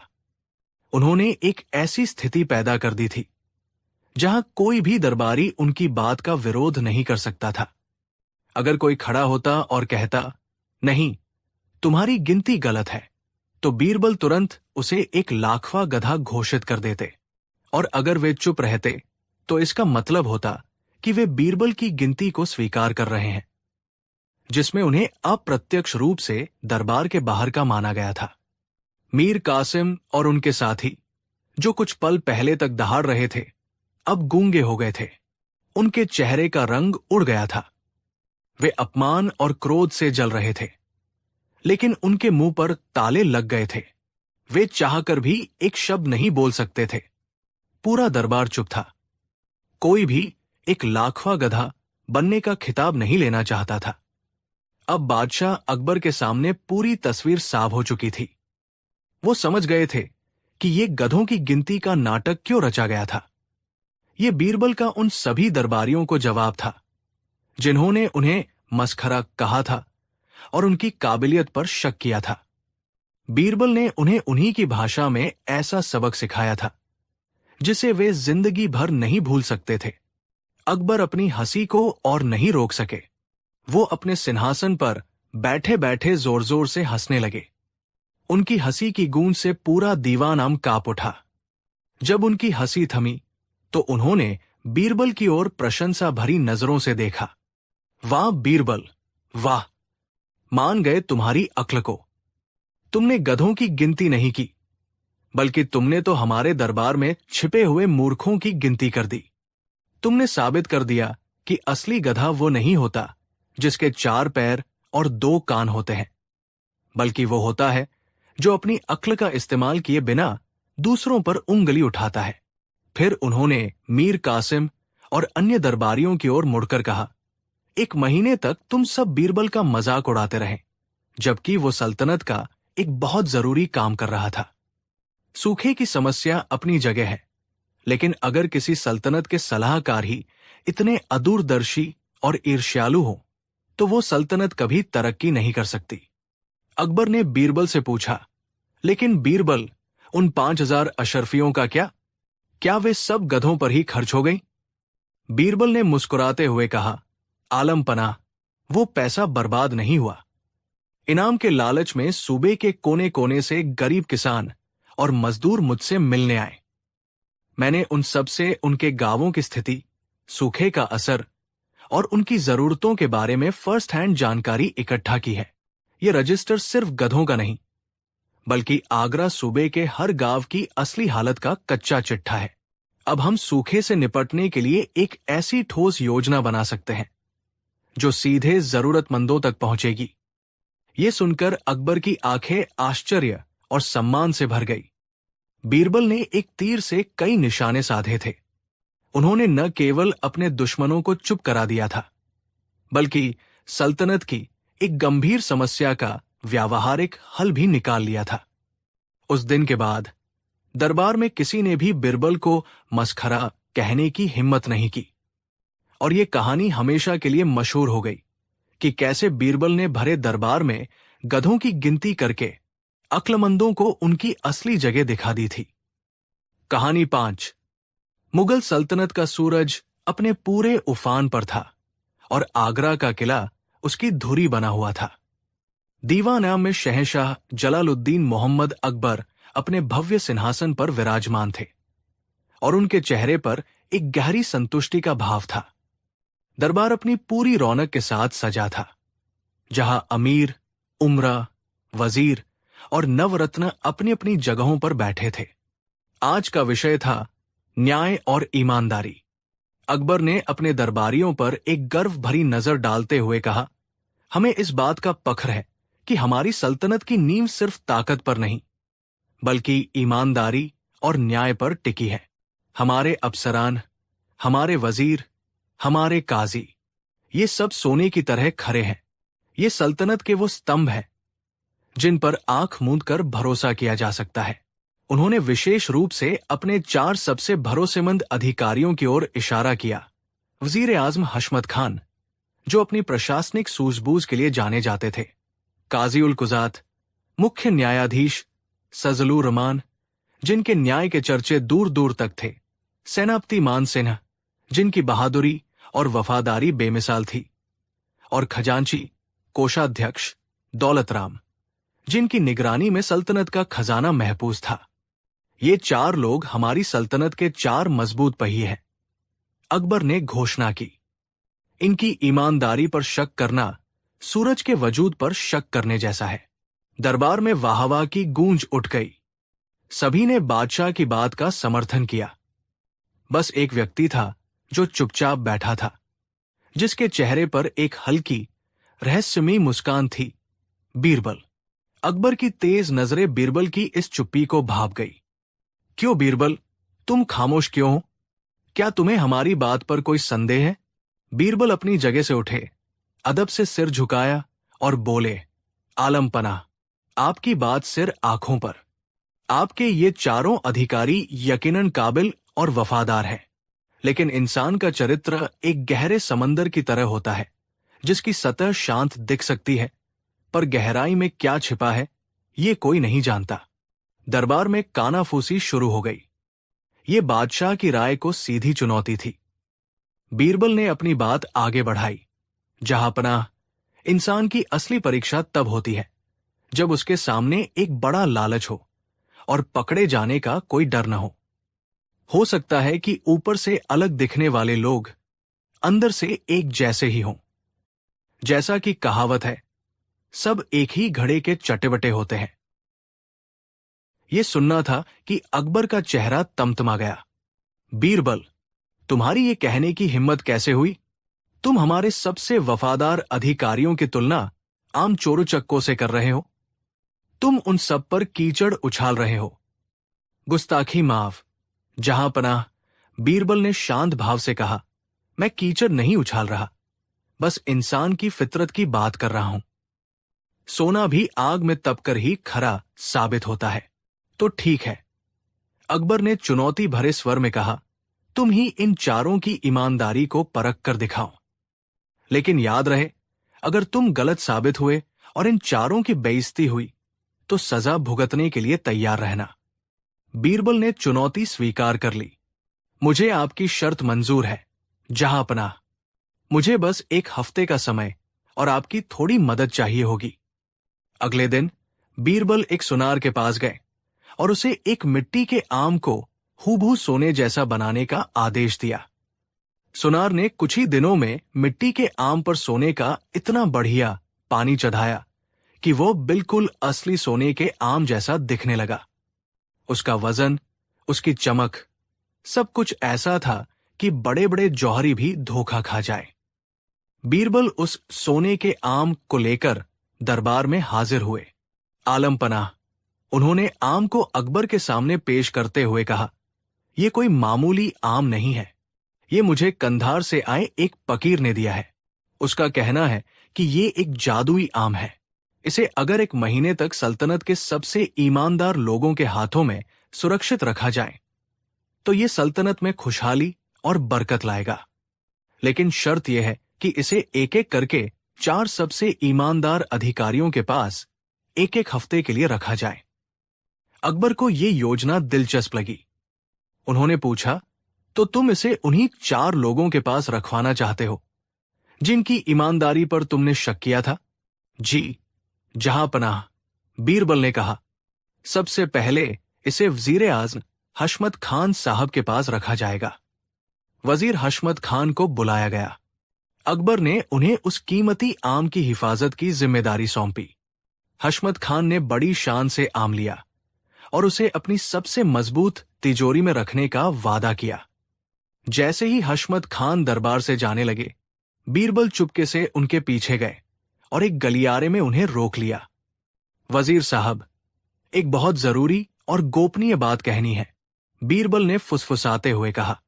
कहो बीरबल, क्या बात है? बीरबल ने चारों ओर देखकर कहा। यह बात बादशाह सलामत तक नहीं पहुंचनी चाहिए, वरना उनकी बहुत किरकिरी होगी। असल में बादशाह को उस फकीर ने धोखा दिया है। यह आम असली सोने का नहीं है, ये तो बस सोने का पानी चढ़ा मिट्टी का एक ढेला है। असली जादुई आम मैंने अपनी हिफाजत में रख लिया है ताकि सल्तनत की बरकत पर कोई आंच ना आए। बादशाह की इज्जत रखने के लिए मैंने ये नकली आम दरबार में पेश किया। आप बस एक हफ्ते तक इस मिट्टी के ढेले को संभाल कर रखें और ये राज किसी को न बताएं। हशमत खान ये सुनकर चौंक गए, लेकिन फिर उनके चेहरे पर एक धूर्त मुस्कान आ गई। उन्होंने बीरबल को यकीन दिलाया कि ये राज उनके सीने में दफन रहेगा। जैसे ही बीरबल गए, हशमत खान के दिमाग में लालच का कीड़ा कुलबुलाने लगा। उन्होंने सोचा, बीरबल को लगता है कि मैं बेवकूफ हूं।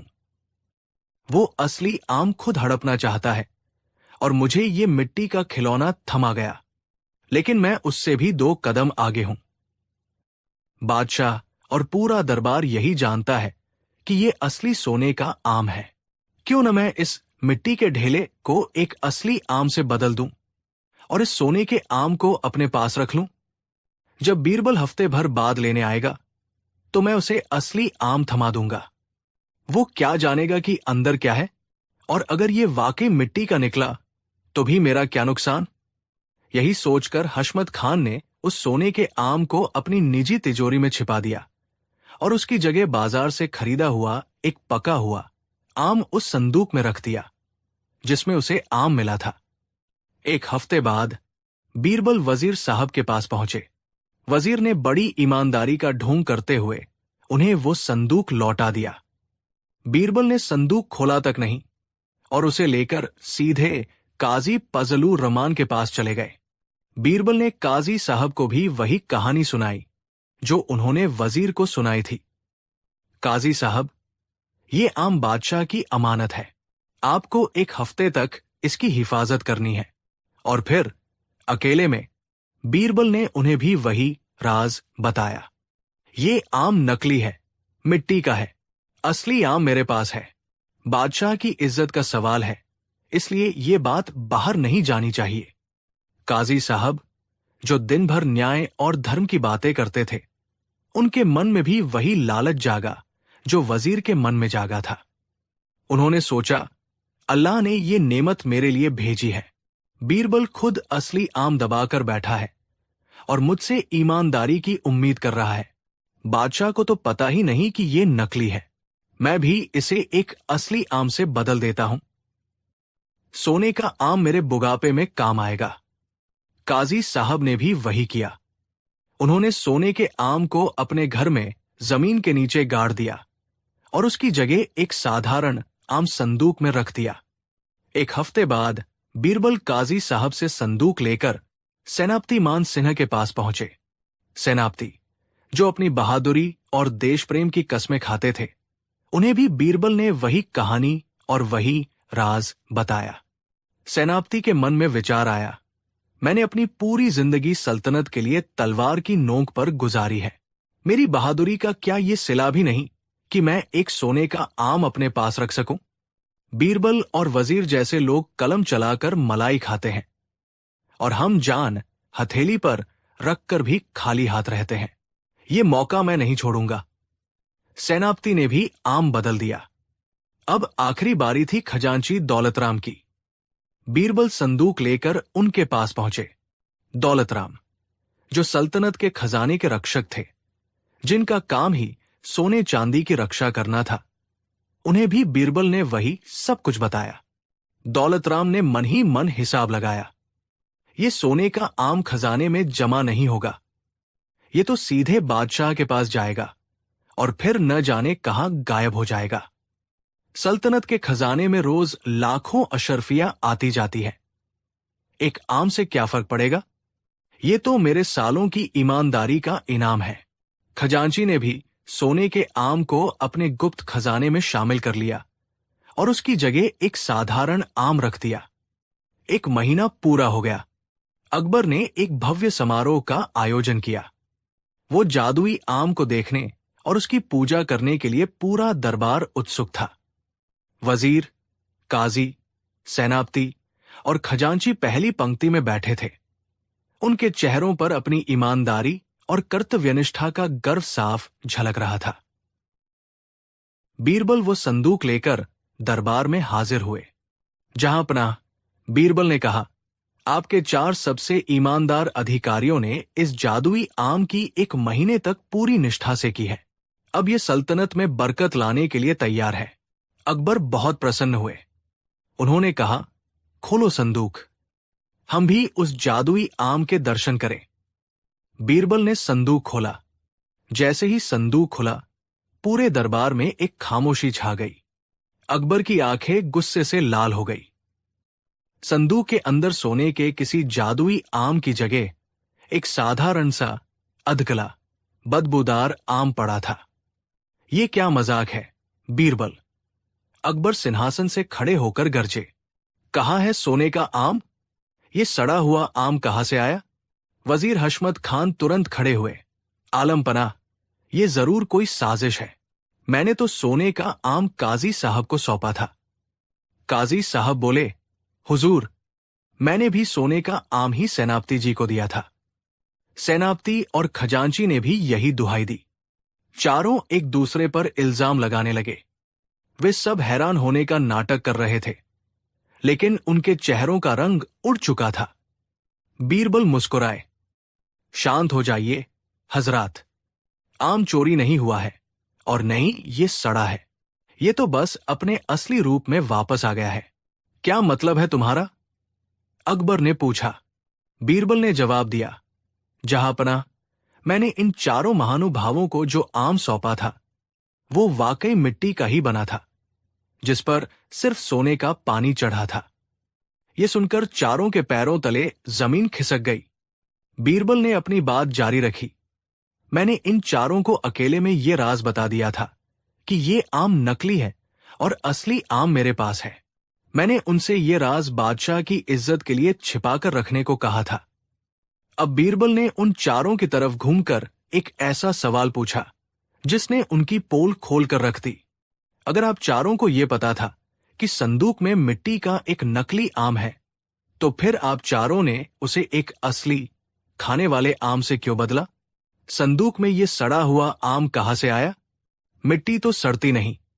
ये सवाल एक तीर की तरह उन चारों के सीने में जा लगा। उनके पास कोई जवाब नहीं था। अगर वे कहते कि उन्होंने आम नहीं बदला, तो ये सड़ा हुआ आम उनकी बात को झुठला रहा था, और अगर वे मानते कि उन्होंने आम बदला, तो ये उनके लालच और बेईमानी का कबूलनामा होता। वे अपने ही बुने जाल में फंस चुके थे। उनके झुके हुए सिर और पीले पड़े चेहरे उनकी चोरी की कहानी खुद कह रहे थे। बीरबल ने अकबर से कहा, जहांपनाह, इन चारों ने यही सोचा कि बादशाह और दुनिया को तो यही पता है कि ये असली सोने का आम है। इन्होंने सोचा कि बीरबल असली आम खुद हड़प रहा है, तो क्यों ना हम भी इस नकली आम की जगह एक असली फल रखकर वो सोने का आम अपने लिए रख लें। इन सबने अलग अलग समय पर, अलग अलग जगहों पर एक ही जैसा सोचा और एक ही जैसा काम किया। फिर बीरबल ने अपनी उस बात को दोहराया जो उन्होंने 1 महीने पहले कही थी। मैंने कहा था ना, जहांपनाह, कि जब लालच बड़ा हो और पकड़े जाने का डर न हो, तो इंसान का असली चरित्र सामने आता है। ये चारों अपने पद, अपनी शान और अपनी बातों में एक दूसरे से कितने ही अलग क्यों न हों, लेकिन जब मौका मिला तो सब के सब एक ही घड़े के चट्टे-बट्टे साबित हुए। दरबार में गहरा सन्नाटा छा गया। अकबर का सिर शर्म और अफसोस से झुक गया। उन्हें अपनी गलती का एहसास हो गया था। उन्होंने लोगों को उनके पद से आका था, उनके चरित्र से नहीं। अकबर ने उन चारों को उनकी बेईमानी के लिए कड़ी सजा दी।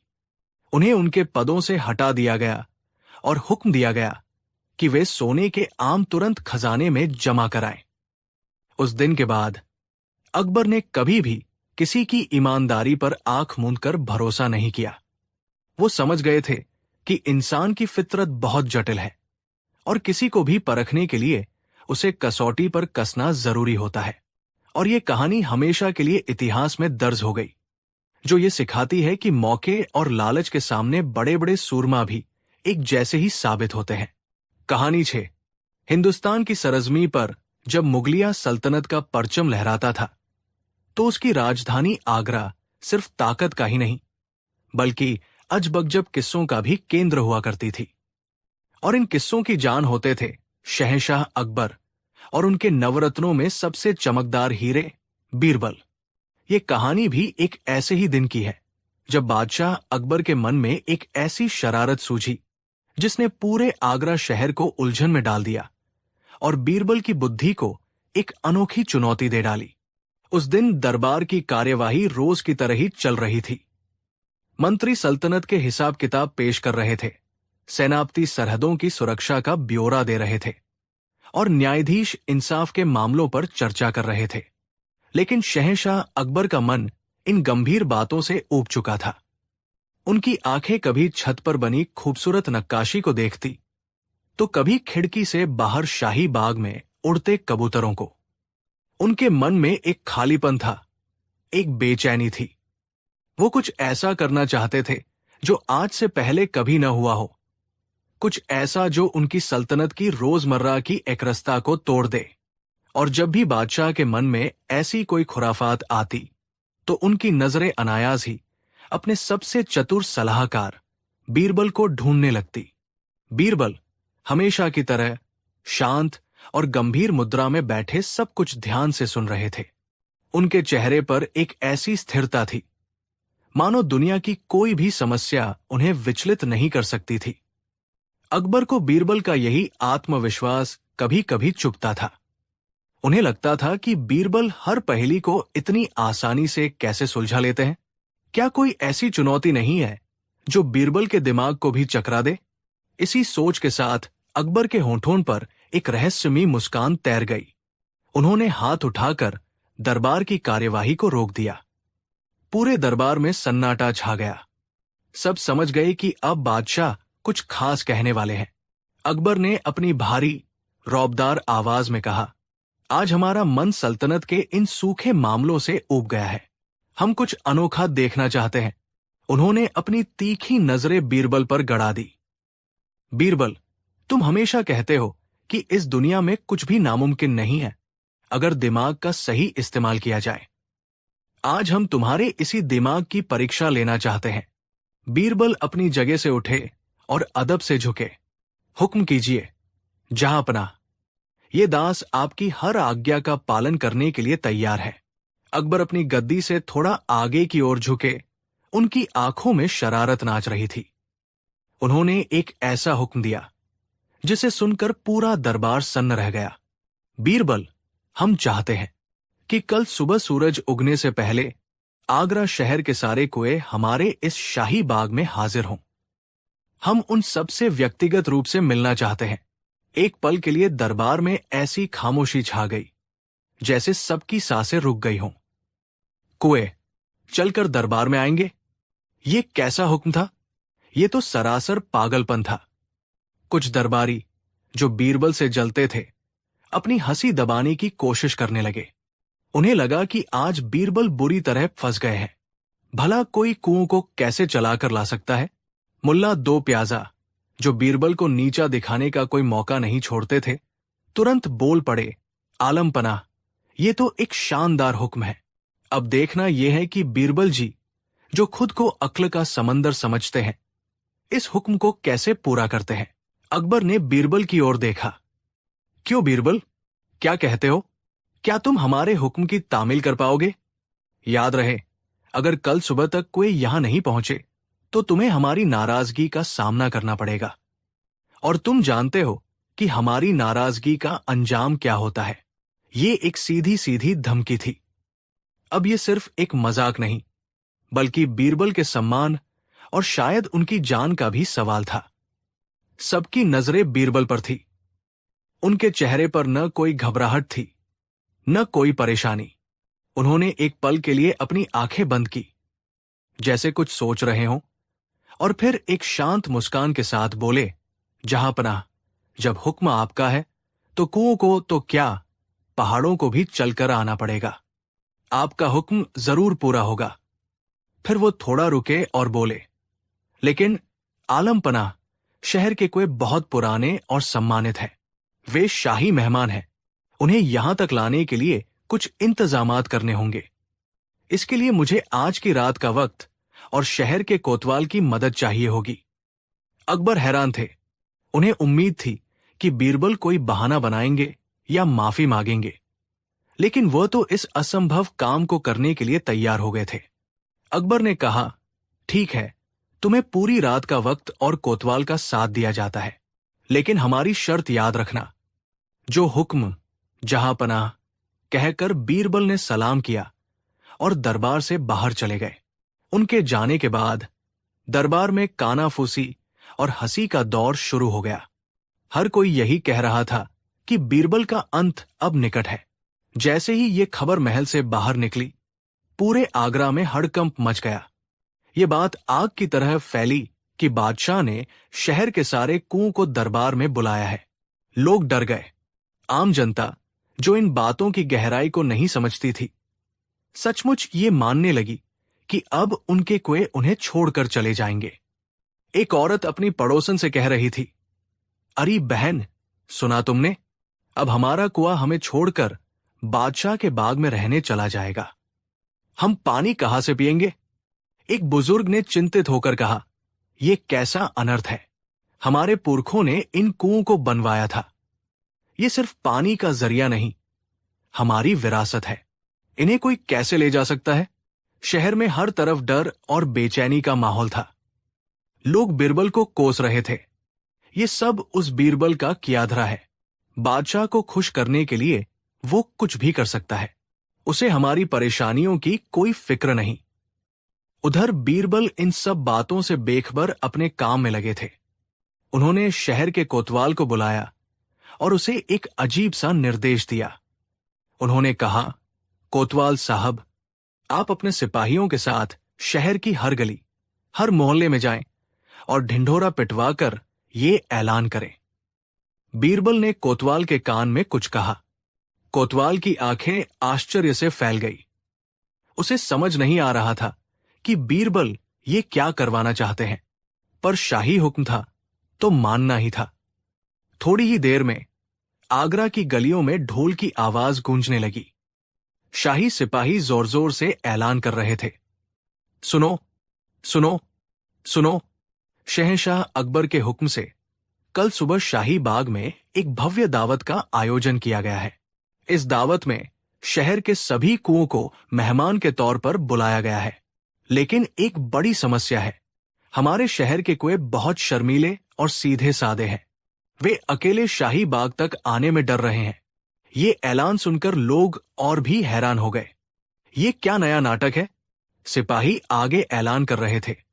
इसलिए शहर के कुओं ने शाही बाग के बड़े कुएं से एक दरख्वास्त की है। उन्होंने कहा है कि चूंकि शाही कुआं मेजबान है, तो परंपरा के अनुसार उसे ही शहर के सारे कुओं को सम्मान के साथ लेने के लिए आना चाहिए। अगर शाही कुआं खुद चलकर उन्हें लेने आएगा, तो वे खुशी खुशी दावत में शामिल होंगे। ये ऐलान सुनते ही लोगों की चिंता थोड़ी कम हुई। अब बात शहर के कुओं पर नहीं, बल्कि शाही बाग के कुएं पर आ गई थी। लोगों में अब डर की जगह उत्सुकता ने ले ली थी। वे सोचने लगे कि क्या अब शाही कुआं चलकर शहर में आएगा? ये तो और भी बड़ी असंभव बात थी। पूरी रात यही चर्चा चलती रही। बीरबल ने बड़ी चतुराई से पूरे शहर का ध्यान अपनी समस्या से हटाकर एक नई और भी बड़ी असंभव बात पर केंद्रित कर दिया था। अगली सुबह सूरज की पहली किरण के साथ ही बादशाह अकबर अपने सभी मंत्रियों और दरबारियों के साथ शाही बाग में पहुंच गए। उनकी नजरें बेचैनी से बाग के दरवाजे पर टिकी थी। उन्हें उम्मीद थी कि बीरबल खाली हाथ, झुका हुआ सिर लेकर आएंगे और अपनी हार मान लेंगे। मुल्ला दो प्याजा और बाकी विरोधी तो लगभग जश्न मनाने के मूड में थे। बाग में एक भी कुआं नहीं था। सिर्फ बाग का अपना पुराना शाही कुआं अपनी जगह पर शांत खड़ा था। तभी बीरबल ने बाग में प्रवेश किया, लेकिन उनके चेहरे पर हार या शर्मिंदगी का कोई भाव नहीं था, बल्कि वो थोड़े गुस्से और परेशानी में लग रहे थे। ये देखकर अकबर को बड़ा आश्चर्य हुआ। अकबर ने कड़क आवाज में पूछा, बीरबल, सुबह हो चुकी है, हमारे मेहमान कहाँ हैं? हमें तो एक भी कुआं नजर नहीं आ रहा। लगता है तुम हमारा हुक्म पूरा नहीं कर पाए। बीरबल ने आगे बढ़कर झुककर सलाम किया और फिर एक शिकायत भरे लहजे में बोले, जहांपनाह, मैं क्या बताऊं? मैंने तो आपकी आज्ञा का पालन करने में कोई कसर नहीं छोड़ी। मैं पूरी रात नहीं सोया। मैंने शहर के हर एक कुएं से जाकर बात की। बात की? अकबर ने हैरानी से पूछा।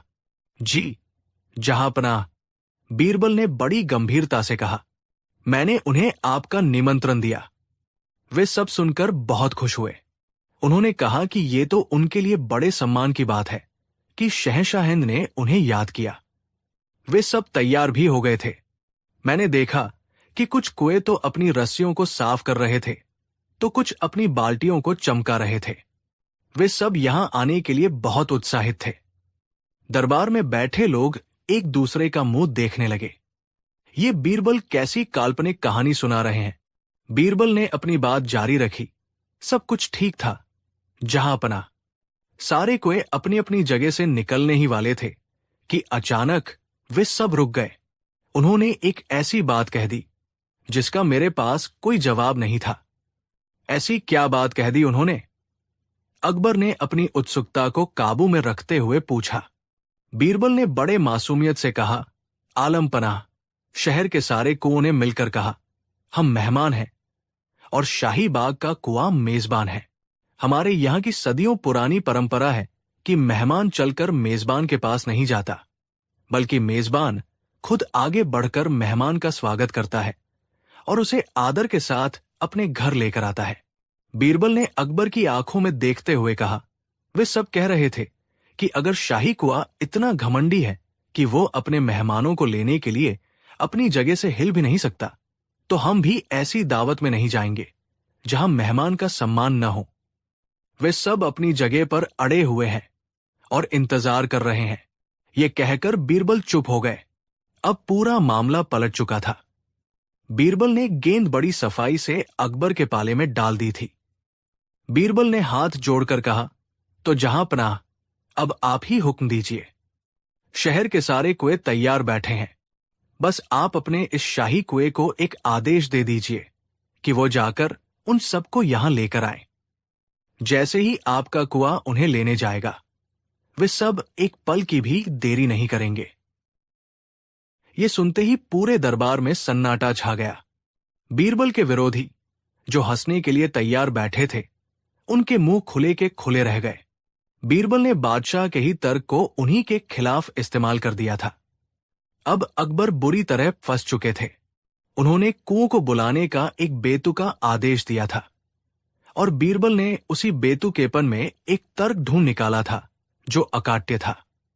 अकबर ये तो कह नहीं सकते थे कि कुएं चल नहीं सकते, क्योंकि अगर वो ऐसा कहते तो उनका अपना ही आदेश मूर्खतापूर्ण साबित हो जाता, और वो ये भी आदेश नहीं दे सकते थे कि शाही कुआं जाकर उन्हें लेकर आओ, क्योंकि ये भी उतना ही असंभव था। अकबर कुछ देर तक बीरबल को घूरते रहे और फिर अचानक जोर जोर से हंस पड़े। उनकी हंसी की गूंज पूरे बाग में फैल गई। वो अपनी हार में भी एक ऐसी जीत का अनुभव कर रहे थे जो उन्हें सिर्फ बीरबल की संगति में ही मिलती थी। उन्होंने हंसते हुए कहा, मान गए बीरबल, मान गए। तुम्हारी बुद्धि का कोई मुकाबला नहीं। तुमने न सिर्फ अपनी जान बचाई, बल्कि मेरे एक अजीबोगरीब आदेश का ऐसा चतुर पालन किया कि बात भी रह गई और हम निरुत्तर भी हो गए। उन्होंने पूरे दरबार की ओर मुड़कर कहा, आज सबने देखा, एक बेतुके सवाल का जवाब हमेशा एक बेतुका तर्क ही होता है। बीरबल ने हमें सिखाया कि समस्याओं को हमेशा सीधे तरीके से नहीं, बल्कि दिमाग लगाकर भी हल किया जा सकता है। वह चाहते तो हार मान सकते थे, लेकिन उन्होंने समस्या के भीतर ही उसका समाधान ढूंढ निकाला।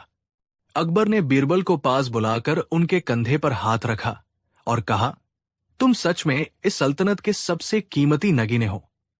और इस तरह बीरबल ने एक बार फिर अपनी चतुराई से एक असंभव को संभव कर दिखाया और यह साबित कर दिया कि दुनिया की कोई भी मुश्किल तब तक बड़ी है जब तक आप उसे देखने का नजरिया नहीं बदलते। यह किस्सा आज भी हमें सिखाता है कि कभी कभी सबसे जटिल समस्याओं का हल सबसे सरल और रचनात्मक सोच में छिपा होता है। कहानी 7। मुगलिया सल्तनत का सूरज रोज की तरह ही आगरा के किले पर अपनी सुनहरी किरणें बिखेर रहा था, लेकिन आज दीवान खास की हवाओं में एक अनजाना सा भारीपन था। बादशाह अकबर अपने सिंहासन पर विराजमान तो थे, पर उनके माथे पर चिंता की लकीरें गहरी थी। उनके नवरत्न और अन्य दरबारी अपनी अपनी जगहों पर बैठे थे, लेकिन सबकी निगाहें एक दूसरे से सवाल कर रही थी। वजह थी पिछले कुछ दिनों से दरबार में चल रही कानाफूसी और बीरबल के खिलाफ बढ़ता हुआ षड्यंत्र का जाल। बीरबल की बुद्धिमानी, हाजिर जवाबी और बादशाह अकबर से उनकी निकटता कई दरबारियों की आंखों में कांटे की तरह चुभती थी। इनमें सबसे आगे थे शाही खजांची मीर कासिम और बीरबल के पुराने प्रतिद्वंद्वी मुल्ला दो प्याजा। मीर कासिम एक लालची और धूर्त इंसान था, जिसे लगता था कि बीरबल की वजह से सल्तनत के मामलों में उसकी पूछ कम हो गई है। मुल्ला दो प्याजा तो हमेशा से ही बीरबल को नीचा दिखाने का कोई मौका नहीं छोड़ते थे। इन दोनों ने मिलकर एक ऐसा चक्रव्यूह रचा था जिससे बीरबल का निकलना लगभग नामुमकिन था। उन्होंने अपने इस घिनौने खेल के लिए चुना शाही खजाने की सबसे कीमती चीज नूर मुगल हीरा। ये हीरा कोहिनूर जितना ही बेशकीमती माना जाता था और उसे 7 तालों वाली एक विशेष तिजोरी में रखा जाता था, जिसकी चाबियों का एक गुच्छा सिर्फ बादशाह के पास और दूसरा खजांची मीर कासिम के पास रहता था। एक रात मीर कासिम ने मुल्ला दो प्याजा के साथ मिलकर एक गहरी साजिश रची। उसने अपनी चाबियों का इस्तेमाल कर तिजोरी खोली और नूर मुगल हीरे को निकाल लिया। फिर उसने बीरबल के एक पुराने नौकर करीम को बुलाया। करीम को कुछ समय पहले बीरबल ने छोटी मोटी चोरी के इल्जाम में काम से निकाल दिया था और वह उनसे बदला लेने के लिए मौके की तलाश में था। मीर कासिम ने उसे सोने की मोहरों का लालच दिया और जान की सलामती का वादा किया। योजना के अनुसार करीम को बस इतना करना था कि वो मीर कासिम द्वारा दी गई एक छोटी सी मखमली थैली को चुपके से बीरबल के शयन कक्ष में उनकी पलंग के नीचे छिपा दे। उस थैली में हीरे जैसी चमक वाले कांच के कुछ टुकड़े रखे गए थे, ताकि पहली नजर में वो हीरे के अवशेष लगे। अगली सुबह जैसे ही दरबार लगा, मीर कासिम दौड़ता हुआ आया और जमीन पर गिरकर छाती पीटने लगा। गजब हो गया जहांपना, लुट गए। सल्तनत की इज्जत नीलाम हो गई। अकबर अपनी जगह से उठ खड़े हुए। क्या हुआ मीर कासिम? साफ साफ बताओ। मीर कासिम ने रोते हुए कहा, आलम पनाह, शाही खजाने से नूर मुगल हीरा चोरी हो गया है। तिजोरी का ताला तो सही सलामत है, लेकिन हीरा गायब है। ये जरूर किसी ऐसे का काम है जिसे तिजोरी के बारे में गहरी जानकारी हो। ये सुनते ही पूरे दरबार में सन्नाटा छा गया। इतना बड़ा और सुरक्षित हीरा कैसे चोरी हो सकता है? अकबर का चेहरा गुस्से से लाल हो गया। ये नामुमकिन है, इसकी जांच की जाए। चप्पे चप्पे की तलाशी लो, चोर को जमीन से खोद कर निकालो। मीर कासिम ने बड़ी चालाकी से कहा, हुजूर, मुझे एक व्यक्ति पर शक है। कौन है वो? अकबर गरजे। मीर कासिम ने धीरे से बीरबल की ओर देखा और कहा, बीरबल, कल रात वो देर तक शाही महल में ही थे और खजाने के आसपास भी देखे गए थे। उन्हें पैसों की भी सख्त जरूरत है। सुना है उन्होंने हाल ही में एक गांव को बड़ी रकम दान की है। ये सुनते ही बीरबल चौंक गए, लेकिन वो शांत रहे। अकबर ने अविश्वास से मीर कासिम को देखा। तुम्हारी हिम्मत कैसे हुई बीरबल पर इल्जाम लगाने की? तुम्हारे पास कोई सबूत है? तभी मुल्ला दो प्याजा ने आग में घी डाला। जहां पनाह, शक तो हमें भी है। बीरबल अपनी चतुराई से कुछ भी कर सकते हैं। मीर कासिम ने तुरंत अपना अगला पासा फेंका। हुजूर, मेरे पास एक गवाह है। उसने करीम को पेश किया। करीम ने कांपते हुए झूठी गवाही दी।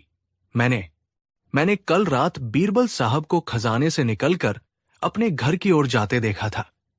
उनके हाथ में एक छोटी सी थैली थी जिसमें से अजीब सी रोशनी निकल रही थी। अब अकबर भी सोच में पड़ गए। उन्होंने भारी मन से आदेश दिया, बीरबल के घर की तलाशी ली जाए। शाही सिपाही बीरबल के घर पहुंचे। तलाशी के दौरान एक सिपाही ने, जो पहले से ही मीर कासिम से मिला हुआ था, सीधे बीरबल के पलंग के नीचे हाथ डाला और वो मखमली थैली निकाल ली। थैली खोलते ही उसमें से कांच के टुकड़े चमकने लगे। अब तो जैसे बीरबल के खिलाफ सारे सबूत मिल गए थे। एक गवाह, चोरी का सामान और खजाने के पास उनकी मौजूदगी। दरबार में हर कोई बीरबल को दोषी नजरों से देखने लगा। उनके दोस्त भी नजरें चुराने लगे। अकबर का दिल टूट गया। उन्हें अपनी आंखों और कानों पर विश्वास नहीं हो रहा था।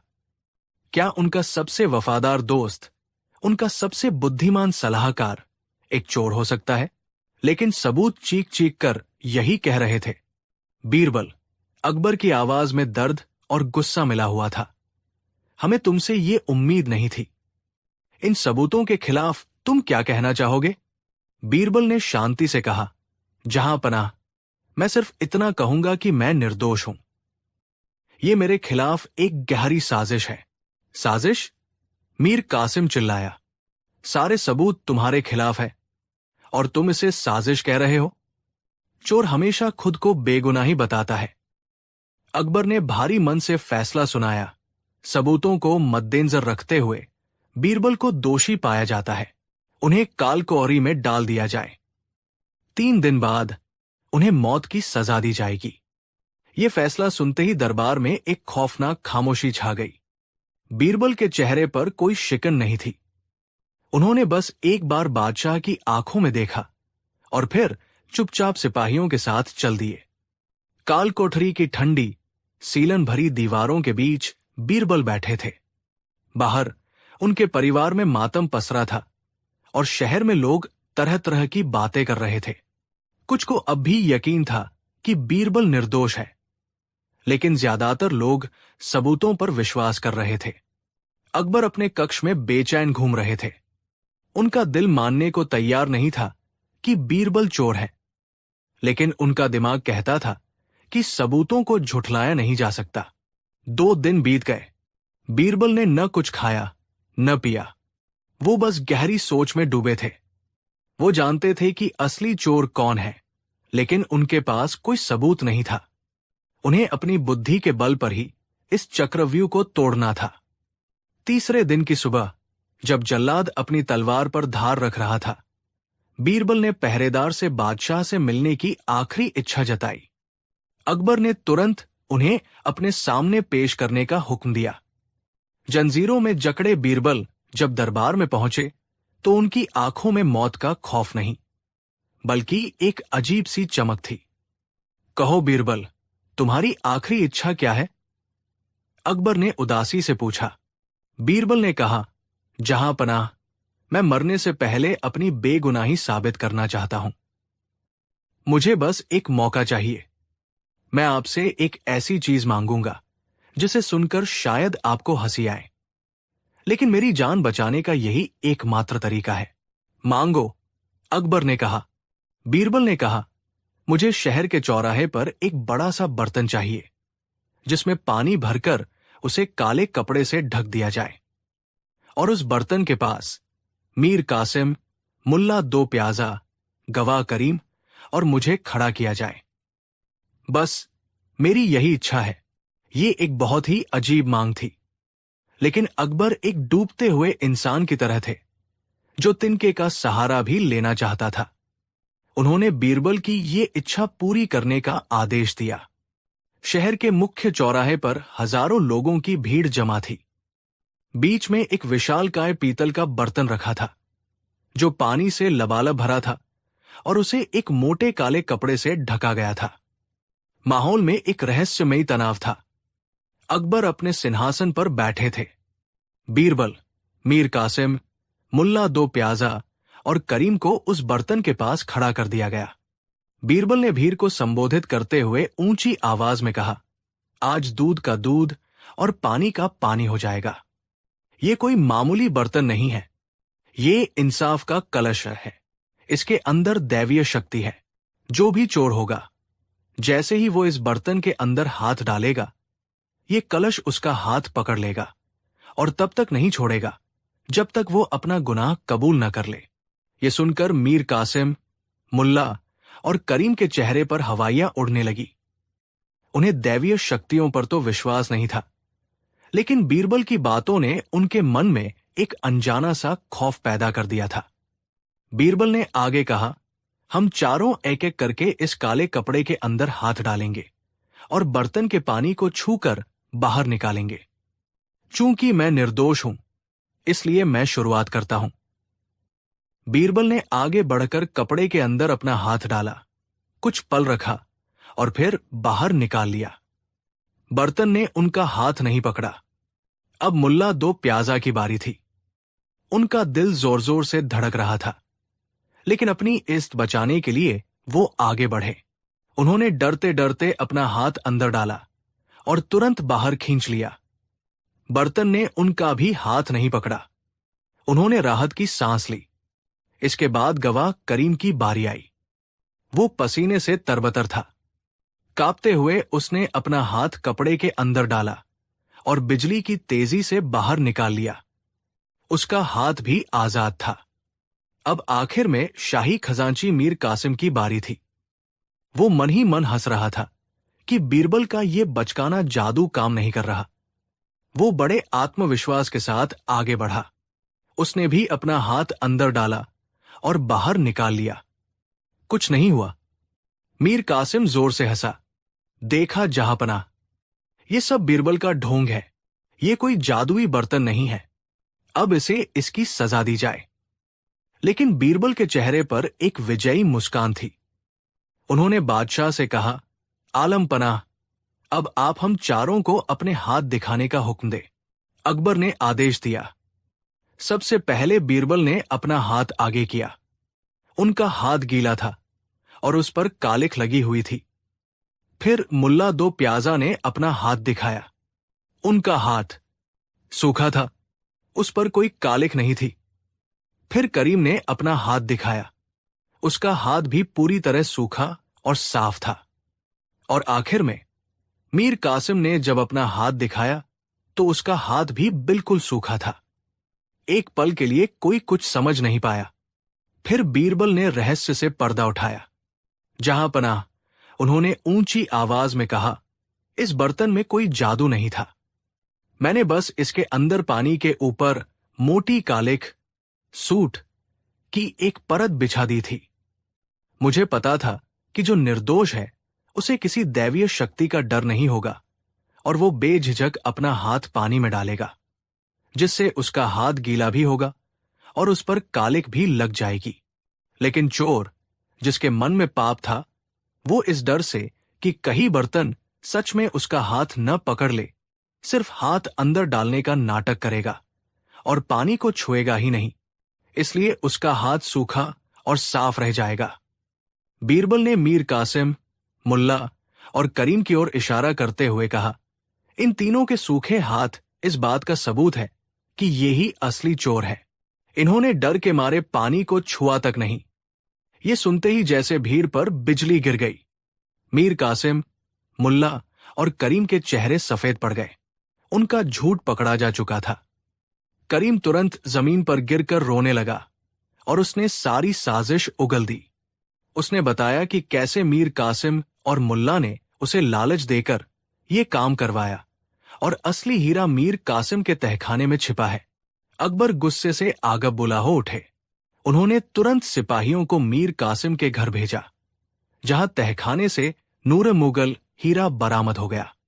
शहंशाह अकबर अपने सिंहासन से उतरे और सीधे बीरबल के पास आए। उन्होंने खुद अपने हाथों से बीरबल की जंजीरें खोली और उन्हें गले से लगा लिया। उनकी आंखों में पश्चाताप के आंसू थे।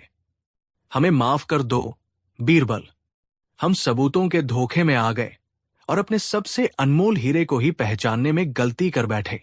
उन्होंने मीर कासिम, मुल्ला दो प्याजा और करीम को देशद्रोह और चोरी के जुर्म में उम्र कैद की सजा सुनाई। उस दिन पूरे आगरा ने एक बार फिर बीरबल की बुद्धि का लोहा माना। उन्होंने साबित कर दिया था कि सबसे बड़ी अदालत इंसान का अपना ज़मीर होती है और बुद्धि सबसे बड़ा हथियार है, जिससे किसी भी झूठे केस और साजिश के चक्रव्यूह को तोड़ा जा सकता है।